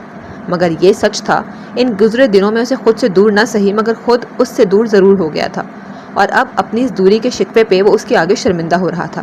اچھا آپ بتاؤ کہ میں آپ کو اپنے پیار کا یقین کیسے دلاؤں؟ بلکہ ایسا کرو آپ مجھے جو چاہو سزا دے لو، مجھے کوئی اعتراض نہیں۔ کم از کم میری دوست مجھ سے اپنی ناراضگی تو دور کر لے گی اور پھر اپنے پیار کا یقین بھی تو دلانا ہے۔ وہ آخر مسکینت بھری صورت بنا کر بولا تو اب کی بار ناراض حالہ مدھم سا ہنس پڑی۔ سزا؟ ایک منٹ، میں ماما سے پوچھ کر آئی کہ آپ کو کیا سزا ملنی چاہیے۔ وہ تو جھٹ تیار ہوئی سزا دینے کو۔ ارے آپ تو تیار بیٹھی ہو اپنے آمش انکل کو سزا دینے کے لیے، وہ مصنوعی اداسی چھلکاتا بولا۔ مگر کوئی بات نہیں، اب اتنے دن آپ سے نہ بات کی نہ ملا، اس کی سزا تو واقعی ملنی چاہیے، پر سزا کیا ہوگی یہ آپ طے کرو گی ماما نہیں، اوکے؟ ساتھ ہی اسے تنبیہ کی کہ کہیں سوزین کوئی بڑی سزا ہی نہ سنا دے۔ حالانکہ سزا کا تو اسے یقین تھا کہ وہ بھی اس کی طرح کیوٹ سی ہی ہوگی۔ اچھا ایسی بات ہے تو پھر وہ سوچ میں پڑی۔ آپ کی سزا یہ ہے کہ آج آپ کو مجھے میرے فیورٹ پارک لے کر جانا پڑے گا، نہ صرف یہ بلکہ آپ کو وہاں مجھے بہت سارے جھولے بھی دلانے ہوں گے، بہت سارا ٹائم آپ کو میرے ساتھ سپینڈ کرنا ہوگا۔ وہ باہیں پھیلا کر بہت کو قدرے لمبا کھینچتی بولی۔ کافی آسان سزا تجویز کی تھی اس نے۔ بس اتنی سی سزا مجھے منظور ہے۔ وہ فوراً سے قبل راضی ہوا۔ میں ضرور لے کر جاؤں گا مگر آج نہیں۔ حالہ جو اس کے مان جانے پہ کھل اٹھی تھی اس کے اگلے لفظوں پہ اس کا چہرہ مرجھا گیا۔ مگر کیوں؟ آج کیوں نہیں؟ مجھے تو آج ہی جانا ہے، وہ بضد ہوئی۔ آج کیسے جاؤں لے کر؟ آج تو موسم ٹھیک نہیں ہے، باہر دیکھو کیسے بارش ہو رہی ہے۔ اس نے لان میں لگے پودوں پہ گرتے بارش کے قطروں کو نگاہوں میں بھرتے ہوئے بتایا۔ او ریئلی؟ وہ حیران ہوئی۔ آج اتوار تھا اور وہ صبح سے گھر کے اندر ہی ہونے کے سبب باہر کے موسم سے بے خبر تھی۔ سب باہر کے موسم سے بے خبر تھی۔ کاش یہ کسی اور دن چلی آتی، اس نے دل میں سوچا تھا۔ آپ کو پتہ ہے مجھے بارش بہت پسند ہے مگر آج بالکل اچھی نہیں لگ رہی، اور اچھی کیوں نہیں لگ رہی تھی یہ التمش خوب جانتا تھا۔ اور آپ جانتی ہو مجھے اس بارش سے بھی زیادہ اچھا کون لگتا ہے؟ اس نے سوالیہ انداز اپنایا۔ کون لگتا ہے؟ وہ متجسس ہوئی۔ میری پیاری سی ننھی سی حالہ جان، وہ بے حد لاڈ سے بولا تھا اور اندر ڈیرا جماتی سرد ہواؤں کا رخ موڑنے کو کھڑکی بند کرتی۔ اوہ آئی لو یو آمش انکل۔ اسے بھی اپنے آمش انکل پہ پیار آیا جبکہ مسکراتے ہوئے یہ آمش انکل اس اظہار محبت پہ چند لمحوں کے لیے اداس نگری میں پہنچ گئے۔ چہرہ غم کی تصویر بنا۔ کاش مجھے آئی لو یو بابا جان کہنے والا بھی میرے پاس ہوتا، میرے گلے میں باہیں ڈال کر میرے گال چومتا، مجھ سے ایسے ہی حالہ کی طرح ناراض ہوتا اور پھر میں کان پکڑ کر سوری کرتے ہوئے اسے بھی منا لیتا۔ اس کی آنکھ کا کونا ہلکا سا نم ہوا تھا مگر اسے محسوس نہ ہوا۔ ہاں نم ہوا دل ضرور اسے محسوس ہوا تھا۔ نہ جانے اپنے بابا کے پیار کا حقدار کہاں کھویا ہوا ہے کہ مجھے ملتا ہی نہیں، بلکہ اس کے بابا نے اسے ڈھونڈنے کی کوشش ہی کب کی ہے۔ اس نے من ہی من میں خود کو ملامت کیا۔ اب اسے سمجھ آتی تھی کہ اولاد کیا چیز ہوتی ہے۔ اب اسے تکلیف ہوتی تھی یہ سوچ کر کہ اس کا خون نہ جانے کن ہاتھوں میں پرورش پا رہا ہے۔ ایک بار آپ مجھے مل جاؤ، کیونکہ آپ کے بابا آپ کو خود سے دور کرنے پر دل سے معافی مانگنے کو راضی بیٹھے ہیں۔ ہاں، وہ تڑپ رہا تھا اپنی اولاد کو دیکھنے کے لیے، اس کے وجود کو محسوس کرنے اور چھونے کے لیے۔ بہت وقت رہا غافل ہوں میں اپنے خون سے، مگر اب آ کر میرے اندر اولاد کے لیے جذبات و احساسات جگانے والی تم ہو سوزین، اور سب سے بڑھ کر حالہ کو دیکھ کر، اس سے مل کر، اس کی باتیں سن کر، اور سب سے زیادہ اس کی محبت سمیٹ کر میرا دل اب زور و شور سے مچلنے لگا ہے اپنی اولاد کے لیے۔ کاش میری حالہ سے محبت کے سبب ہی میرا رب مجھے میری اولاد تک لے جائے، یا اسے ہی مجھ تک پہنچا دے۔ مگر سوچتا ہوں کہ اگر میری اولاد مجھے مل گئی تو کیا حالت ہوگی میری۔ اسے اپنانا چاہتا ہوں، مگر کیا میں اپنے لفظوں پر قائم رہ پاؤں گا؟ کیا اس کا سب سے تعارف کروا پاؤں گا؟ یہ سوال ایک بہت بڑا سوالیہ نشان تھا اس کے لیے۔ اب کیا اسے محسوس ہوا کہ اس کی بصارت کچھ دھندلا سی گئی ہے، تو اس نے حیرت سے آنکھوں کو چھوا جو نم تھیں۔ اس کی یہ نمناک آنکھیں ہی اس کی اپنی اولاد کے لیے سچی محبت کا ثبوت تھیں۔ آپ کچھ بول کیوں نہیں رہے عامش انکل؟ کب سے اس کے جواب کے منتظر وہ اس کی خاموشی کا سبب پوچھ بیٹھی۔ نہیں، وہ میں دراصل آئی لو یو ٹو عامش کی جان۔ سارے بہانے سائڈ پہ رکھتا وہ بھی اسے جواب محبت دے گیا۔ محبت تو تھی ہی اسے، یہ کوئی جھوٹا اظہار تھوڑی نہ تھا۔ ایک بات پوچھوں آپ سے؟ وہ پہلے تو اس جواب پہ شرم سے مسکرائی، اور پھر کچھ سوچ آئی تو مسکراہٹ روکتی ہوئی سوال گو ہوئی۔ ہاں پوچھو نا، اجازت دی گئی۔ آپ کہتے ہیں کہ آپ مجھ سے بہت پیار کرتے ہیں، لیکن اگر کبھی میرے حصے کا پیار آپ کسی اور کو دینے لگ گئے تو؟ اگر کبھی آپ نے اور ننے دوست بنا لیے تو؟ پھر تو آپ حالوں کو بھول ہی جائیں گے، ہے نا؟ زبان پہ خدشہ لیے وہ بولی تو التمش بھی ایک سوچ کے تحت لبستہ ہوا تھا، اور وہ سوچ یہ تھی کہ ہاں واقعی اگر کوئی ننا وجود اس کی زندگی میں آ گیا، اور وجود بھی وہ جو اس کا اپنا خون ہو، تو کیا تب بھی وہ حالہ سے ویسی محبت رکھ پائے گا جیسی اپنی اولاد کو کرے گا؟ کیونکہ کسی بچے سے کسی ہی محبت صحیح، مگر اپنی اولاد تو اپنی ہی ہوتی ہے۔ اس جیسی محبت کسی دوسرے بچے کو کیسے دی جا سکتی تھی بھلا؟ یہی سوچ اسے خاموش کیے رکھی۔ میری زندگی میں کتنے ہی ایسے دوست کیوں نہ آ جائیں، مگر حالہ کی جگہ کوئی نہیں لے سکتا۔ حالہ تو میری سب سے پہلی اور سب سے پکی والی دوست ہے۔ ہاں، اس نے یہ نہیں کہا کہ اس کی زندگی میں کوئی ایسا دوست کبھی آئے گا ہی نہیں، کیونکہ وہ تو منتظر تھا ایسی دوستوں جیسی اولاد کا، مگر حالہ سے کہے الفاظ بھی سچ تھے۔ اس کے دل میں حالہ کی جو جگہ تھی وہ سب سے الگ اور خاص تھی، اور وہ جگہ وہ کسی اور کو نہیں دینا چاہتا تھا۔ سچ عامش انکل؟ وہ تو کلی کی مانند کھل اٹھی۔ بالکل سچ۔ اوہ، اگین لو یو سو سو سو مچ میرے پیارے عامش انکل۔ لاڈ کرنے اسے خوب آتے تھے۔ آپ کو بھی اگین لو یو ٹو میرا بچہ۔ التمش نے کال پہ ہی اسے ایک کشتی بے ساختہ دل کرایا کہ اس گڑیا کے پاس جائے اور اسے باہوں میں بھر کر اس کے پھولے پھولے سرخ سیب سے گالوں پہ سچ مچ کے کس کرے۔ ہمیشہ اس کا دل خوش کر دیا کرتی تھی یہ بچی، اور اس بچی سے یوں فون پہ باتیں کرنے کی بجائے اب اس کا اس سے فیس ٹو فیس ملنے کو جی چاہا۔ پارک تو لے کر جا نہیں سکتا تھا، مگر کم از کم اس سے ملنے اس کے گھر تو جا سکتا تھا۔ اپنا بھی دل بےتاب ہوا تھا اس سے ملنے کو، اور حالہ کو بھی خوش کرنا چاہتا تھا۔ آج تو بارش ہو رہی ہے، مگر کل تو آپ آئیں گے نا اور لے کر جائیں گے نا مجھے؟ وہ بھی منتظر تھی اس کی۔ وہ سوال پوچھ رہی تھی جبکہ یہاں التمش کا موبائل ٹوں ٹوں کرنے لگا۔ اس نے کان سے ہٹا کر دیکھا تو کوئی انجانا نمبر تھا۔ نہ جانے کس کا نمبر ہے، یہ کہتے ہوئے اس نے اٹھانے کے بجائے کال کٹ کی اور حالہ سے گویا ہوا۔ کل کیوں؟ میں اپنی پرنسس سے ملنے آج بلکہ ابھی کے ابھی آ رہا ہوں۔ سچ؟ وہ خوشی سے چلائی۔ مچ۔ وہ بھی ہنس پڑا اس کی خوشی پر۔ تو پھر جلدی سے آ جائیں نا، I am desperately waiting for you. وہ ملنے کو بے صبری، ایک واحد ہی تو دوست تھا وہ اس کا۔ Just wait a bit, I'm coming. اسے اپنے آنے کا کہتے ہوئے اس نے کال کٹ کی اور موبائل جلدی جیب میں رکھنا چاہا، مگر تب ہی موبائل ایک بار پھر سے بج اٹھا، مگر اس بار حالہ نہیں بلکہ وہی انجانا نمبر تھا۔ اف، ایک تو یہ پتہ نہیں کون ہے۔ جھنجھلاتے ہوئے اس نے کال اٹینڈ کی۔ ہیلو، کون؟ اور بنا کوئی خوش قلقی دکھائے رکھائی سے استفسار کیا، مگر دوسری طرف شاید سگنلز کی پرابلم تھی، تب ہی جواب دینے کے باوجود بھی آواز پہنچ نہ سکی۔ ہیلو، کون ہے؟ اب بولو بھی، اس نے پھر سے پوچھا، مگر بددستور سوائے کھٹ پٹ کے شور کے کوئی انسانی آواز نہ آئی۔ پتہ نہیں کون فارغ اور پاگل انسان ہے۔ مسلسل بولنے پر بھی کوئی جواب نہ آیا تو اس نے ناگواریت سے بڑبڑاتے ہوئے کال کٹ کر دی، مگر ابھی چند سیکنڈ ہی گزرے تھے کہ اسی نمبر سے چند میسیجز موصول ہوئے۔ التمش ایک بار پھر موبائل جیب میں رکھتا رکھتا رہ گیا۔ کیا مصیبت ہے، بیزاریت سے کہتے ہوئے اس نے میسیجز اوپن کیے تو وہاں چند ایک تصاویر تھیں۔ اب یہ کیا ہے؟ بڑبڑاتے ہوئے الجھن بھرے تاثرات لیے اس نے پہلی تصویر جو ہی کھول کر دیکھی تو ایک بم تھا جو اس کے پورے وجود پہ پھٹا تھا اور اس کے وجود کی چیتھڑے چیتھڑے کر گیا۔ دل و دماغ، ہاتھ پاؤں، بلکہ پورے کا پورا وجود جیسے درہم برہم ہو کر رہ گیا۔ موبائل بے ساختہ ہاتھ سے چھوٹ کر اوندھے منہ فرش پہ جا گرا اور وہ خود بھی اس لمحے ایک تصویر بن کر رہ گیا۔ موسم کافی خوشگوار تھا۔ کالی گھٹاؤں نے پورے آسمان کو اپنی لپیٹ میں لے رکھا تھا۔ ہلکی ہلکی گرج تو جاری ہی تھی، مگر اب اس گرج کے ساتھ برس بھی شامل ہو چکی تھی۔ بارش کافی تیز تھی۔ کالی گھٹاؤں کے سبب اچھے خاصے دن بھی رات کا گمان گزر رہا تھا۔ ایسے میں شیڈ تلے پڑی کرسیوں میں سے ایک کرسی پہ براجمان سوزین اس موسم سے لاپرواہ گم سی سوچوں میں ڈوبی ہوئی تھی، مگر اس کی سوچوں میں مداخلت کرنے کو حالہ بھاگی چلی آئی تھی۔ ماما ماما مجھے بارش میں بھیگنا ہے۔ اسے بارش بہت پسند تھی۔ وہ ایسے موسم کی دیوانی تھی اور ابھی بھی تالیاں پیٹتی باہر بھاگی چلی آئی تھی۔ نہیں گڑیا، آپ کو ٹھنڈ لگ جائے گی، بیمار پڑ جاؤ گی آپ۔ انفیکٹ آپ اندر جاؤ، باہر بہت سردی ہے۔ یوں تو سوزین نے اسے پیک کر رکھا تھا، مگر پھر بھی رسانیت سے انکار کرتی اسے اندر جانے کا بولی۔ نو، مجھے نہیں جانا۔ مگر وہ منہ بسوڑتی جانے سے انکار کرنے لگی۔ اوکے، پھر آ جاؤ، ماما کے پاس بیٹھ جاؤ۔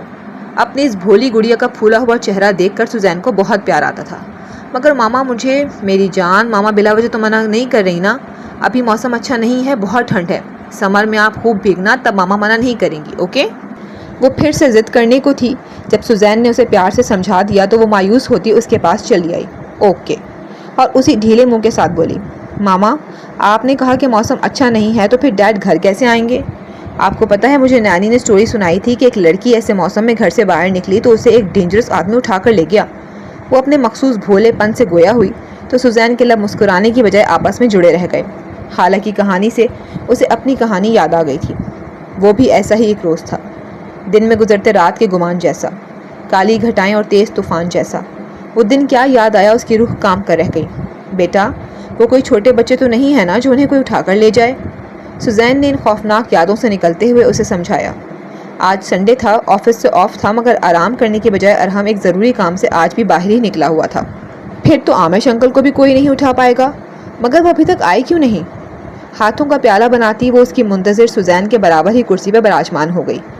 او، تو یعنی آپ کے آمش انکل آ رہے ہیں؟ تبھی میں کہوں کہ یہ چھوٹی مدام بھاگی بھاگی باہر کیوں چلی آئی؟ سوزین نے شرارت سے اس کے گال کھینچے تو وہ شرما گئی۔ التمش کے نام پہ اس کے گالوں پہ یوں ہی سرخیاں پھیل جاتی تھیں۔ خالہ، آپ کے لیے آج پاستا بناؤں یا فرائز؟ تبھی خان سامہ بھی چلی آئی اور خالہ سے اس کی آج کی پسند پوچھنے لگی۔ اوہ، اسے اچانک سے کچھ یاد آیا تو سر پہ ہاتھ مارا۔ ماما یو نو واٹ، آمش انکل کو پاستا بہت پسند ہے۔ تو یہ بات تھی جو یاد آئی تھی۔ ارے واہ، ان کی پسند ناپسند بھی جان لی میری گڑیا نے تو۔ سوزین کے لبوں پہ بے ساختہ مسکان امڑ آئی۔ بالکل ماما، اور آج پاستا میں بناؤں گی، وہ اعلان کرتی جھٹ سے اٹھ کھڑی ہوئی۔ ارے بابا، آپ کیسے بناؤ گی، آپ تو ابھی بہت چھوٹی ہو۔ سوزین گھبرا کر بولی کہ کہیں وہ اپنا ہاتھ پات نہ جلا لے۔ ماما میں چھوٹی ہوں مگر انٹیلیجنٹ ہوں، وہ اترا کر بولی۔ ہاں مگر مدام آپ پریشان نہ ہو، اسے آنے دیں، سب کچھ میں ہی کروں گی۔ خالہ کو کیسے کوکنگ کروانی ہے یہ آپ مجھ پر چھوڑ دیں۔ خان سامہ نے مہذب طریقے سے اسے ٹوک کر مطمئن کیا، یعنی وہ خالہ کو بہلا پھسلا کر بٹھا دے گی، صرف ہاتھ پکڑ کے انگریڈینٹس دلوا دے گی یا چمچ ہلوا لے گی، کیونکہ خالہ نے اتنے میں ہی خوش ہو جانا تھا۔ اوکے، آپ بنا سکتی ہو، سوزین نے اجازت کیا دی۔ وہ شرلی کی طرح وہاں سے غائب ہو گئی۔ وہ تو چلی گئی، مگر اس کی باتیں سوزین کے دماغ میں اٹک کر رہ گئیں۔ آپ کو پتہ ہے مجھے نانی نے سٹوری سنائی تھی کہ ایک لڑکی ایسے موسم میں گھر سے باہر نکلی تو اسے ایک انکل اٹھا کر لے گئے۔ اس کی کہانی بھی ایسی ہی تھی، مگر فرق یہ تھا کہ اسے کسی نے اٹھایا نہ تھا، بلکہ وہ خود چل کر اس خطرناک آدمی کے گھر گئی تھی۔ اسے اپنے ان قدموں کی چاپ اپنی سماعتوں کے قریب تر ہوتی محسوس ہوئی جو شیراز کے وحشت ٹپکاتے گھر میں گونجی تھی۔ وہ بے ساختہ آنکھیں موند گئی اور خود کو ایک بار پھر اس خوفناک رات میں محسوس کرنے لگی جہاں سے اس کی زندگی کے سب سے بڑے پچھتاوے کا آغاز ہوا تھا۔ وہ اس وقت ایک عالی شان گھر کے سامنے کھڑی تھی۔ گیٹ پار کیے وہ لاؤنج کے بیرونی دروازے کو کب سے تراوت بھری نگاہوں سے دیکھے جا رہی تھی۔ اندر جانے کے لیے 3 چوڑے زینے پھیلے ہوئے تھے جن پر چڑھنے کو اس کے قدم نہیں اٹھ پا رہے تھے۔ کل شام 7 بجے میرے گھر آ جانا، ورنہ بھول جانا کہ کبھی اپنے پیارے شوہر کے بازوؤں کی آرام کا میسر آئے گی۔ اور وہ موجود تھی۔ شام کے 7 بج رہے تھے اور وہ کسی کو دی ہوئی زبان کے مطابق پورے وقت پہ یہاں موجود تھی، مگر کس دل کے ساتھ یہ وہی جانتی تھی۔ مجھے معاف کر دینا رحم، معاف کر دینا اپنی نور کو۔ میں جو بھی کر رہی ہوں صرف تمہارے لیے کر رہی ہوں، تمہیں اس حال میں نہیں دیکھ سکتی۔ اگر میرے یہاں آنے سے تمہاری رہائی کا راستہ کھل سکتا ہے تو مجھے یہ منظور ہے۔ زمین سے چپکے قدم پوری طاقت مجتمع کرتے ہوئے اٹھائے گئے اور ایک کے بعد ایک زینہ طے کرتے دروازہ پار کر گئے۔ مت بھرنا اس کے ساتھ کی حامی، میں تم سے وعدہ کرتا ہوں کہ آئندہ کبھی بھی تمہیں کسی اور کے سپرد کرنے کی بات نہیں کروں گا، کبھی بھی تمہیں اس تکلیف سے دوچار نہیں ہونے دوں گا، نہیں پہنچاؤں گا اب تمہیں اپنی ذات سے کوئی بھی تکلیف، وعدہ کرتا ہوں، پر پلیز تم میری یہ بات مان لو، پلیز ایزل۔ ایک بار پھر وہ ان کی رات میں کی گئی گزارشوں کو سوچ رہی تھی، بلکہ ان کے التجا میں ڈوبے لفظوں نے اس کا پیچھا چھوڑا ہی کب تھا۔ رات سے لے کر اب تک وہ التجائیں اس کے دل و دماغ کے ساتھ چمٹی ہوئی تھیں، ایک پل بھی ان التجاؤں سے خاموشی حاصل نہیں کر پا رہی تھی۔ کیا میں نے التمش کو ہاں کرنے میں جلدی کر دی؟ ہاں، شاید بہت جلدی کر دی۔ اسے اپنی جلد بازی پہ پچھتاوا ہونے لگا۔ تم اس کا ہاتھ مت تھامنا میری جان، یہ ظلم مت کرنا میرے ساتھ، میں تو مر جاؤں گا تمہیں پل پل ایک ناپسندیدہ شخص کے ساتھ تکلیفوں سے بھری زندگی گزارتا دیکھ کر۔ میں نہیں برداشت کر سکتا کہ میری ایزل ایسی زندگی گزارے۔ کتنا تڑپی تھی وہ ان کی مرنے والی بات پہ، اور اب ایک بار پھر سے تڑپ اٹھی تھی، بلکہ جب سوچ رہی تھی تب نئے سرے سے تڑپ رہی تھی، مگر اب اس سے یہ تڑپ سہن نہیں ہو پا رہی تھی۔ تبھی وہ موبائل کی طرف بڑھی، مگر اس تک جاتا ہاتھ وہیں خلا میں ٹھہر سا گیا۔ التمش کو ہاں کہہ چکی تھی، اب انکار کرے بھی تو کیسے کرے، کیسے توڑے اس کا دل، بلکہ وہ تو ڈھنگ سے جان ہی نہیں پا رہی تھی کہ اسے انکار کر دینا چاہیے یا نہیں، کرے یا نہ کرے، انہی دو باتوں کے بیچ پھنس کر رہ چکی تھی۔ آغا فارس کا آپ دیدہ لہجہ اور الفاظ اسے روکنا چاہتے تھے، اسے ملامت کرنے لگتے تھے، وہ خود کو ظالم سمجھنے لگتی تھی، مگر پھر ساتھ ہی ان کا کسی اور کا ہو جانا یاد آتا تو سینے میں آگ جل اٹھتی تھی۔ تبھی وہ کوئی ایک فیصلہ چن نہیں پا رہی تھی، وہ شدید متذبذب کا شکار ہو چکی تھی۔ کیا کروں آخر میں؟ نہ سمجھی کہ عجیب منجدار میں پھنس کر بے بسی کا شکار ہوئی پڑی تھی۔ میں نے آج تک تمہیں جتنی بھی تکلیفیں دی ہیں ان کی تم جو چاہو مجھے سزا دو، میں ہر سزا بھگتنے کو تیار ہوں، مگر اتنی بڑی سزا مت دینا، مت کرنا ہم دونوں کے ساتھ ایسا ظلم، یہ میری التجا ہے تم سے۔ آپ کیوں آئے آغا؟ کیوں جوڑے میرے آگے ہاتھ اور میرے فیصلوں کو پل بھر میں ہی کھوکھلا کر کے رکھ دیا؟ نہیں ہو پا رہا مجھ سے یہ ظلم، نہ خود پہ نہ آپ پہ، تڑپا کر رکھ دیا میرے دل کو، اب کیسے کروں انہیں انکار، کیسے؟ بیڈ پہ گرنے کے انداز میں بیٹھتی وہ اپنا ماتھا دونوں ہاتھوں سے تھام گئی، کیا کرے کیا نہ کرے کہ جنگ میں اٹک کر اس کا سر بھاری ہوتا جا رہا تھا۔ میں جانتا ہوں تم مجھ سے شدید خفا ہو، میں نے خطائیں ہی ایسی کی ہیں کہ تمہارا خفا ہونا جائز بھی ہے، مگر اب میں تمہارے ساتھ کچھ ناجائز نہیں کروں گا، اب تمہیں کوئی تکلیف نہیں دوں گا، بلکہ تمہیں دی ہر تکلیف کا مداوع کروں گا، بس تم بھی مجھے اس تکلیف سے نہ گزارنا جس کا تم ارادہ کیے بیٹھی ہو، پلیز اس ارادے کو توڑ ڈالنا، پلیز۔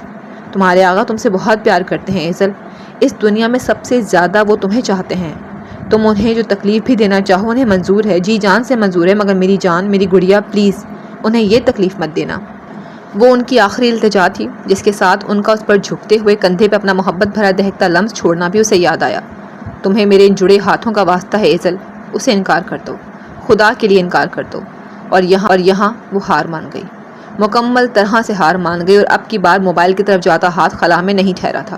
وہ اٹھی، موبائل پکڑا اور التمش کا نمبر نکالنے لگی۔ آپ چاہے میرے ساتھ کتنے ہی ظلم کر لیں آغا، مگر یہ حقیقت میں جھٹلا نہیں سکتی کہ آپ کو تڑپتا دیکھ میں خود بھی پل پل، ہاں میں نہیں کر پا رہی آپ کی تکلیف برداشت، جب یہ نہیں کر پا رہی تو آئندہ کیسے کروں گی؟ آپ کے ان جڑے ہاتھوں نے بے بس کر ڈالا مجھے۔ نہیں دیکھنا چاہتے نا آپ مجھے التمش کے ساتھ ایک انچاہی اور مجبور زندگی گزارتے ہوئے، تو ہو جائیں خوش، کیونکہ کر رہی ہوں التمش کو انکار۔ وہ ان کی التجاؤں کے آگے ہار گئی، اس کی اپنی محبت ہی اسے اپنے فیصلے سے ہٹا گئی۔ آئی ایم سوری التمش، مگر ایک بار پھر مجھے آپ کا دل توڑنا ہوگا، ہو سکے تو مجھے معاف کر دینا۔ انکار کرنے سے قبل ہی وہ معافی مانگنے لگی۔ رک جاؤ ایزل، یہی رک جاؤ۔ وہ التمش کا نمبر ملانے کو تھی، جب اس آواز پہ پلٹ کر دروازے کی جانب دیکھا، دل ایک دم سے گھبرایا اور موبائل ہاتھ سے چھوٹتے بچا۔ آپ ہی آپ؟ اور ٹوٹے پھوٹے سے یہ جو لفظ اس کے منہ سے نکلے۔ دروازے پہ انم تھی جو اسے کڑی نگاہوں سے دیکھ رہی تھی، اور اس کی انہی نگاہوں اور روک دینے پہ ایزل کے پورے وجود میں اس خوف کی سنسنی دوڑ اٹھی کہ کہیں انم نے سب سن تو نہیں لیا۔ جی فرینڈز، تو یہاں پر اختتام پذیر ہوتی ہے آج کی ایپیسوڈ۔ آپ کو کیسی لگی کمنٹس کر کے ضرور بتائیے گا۔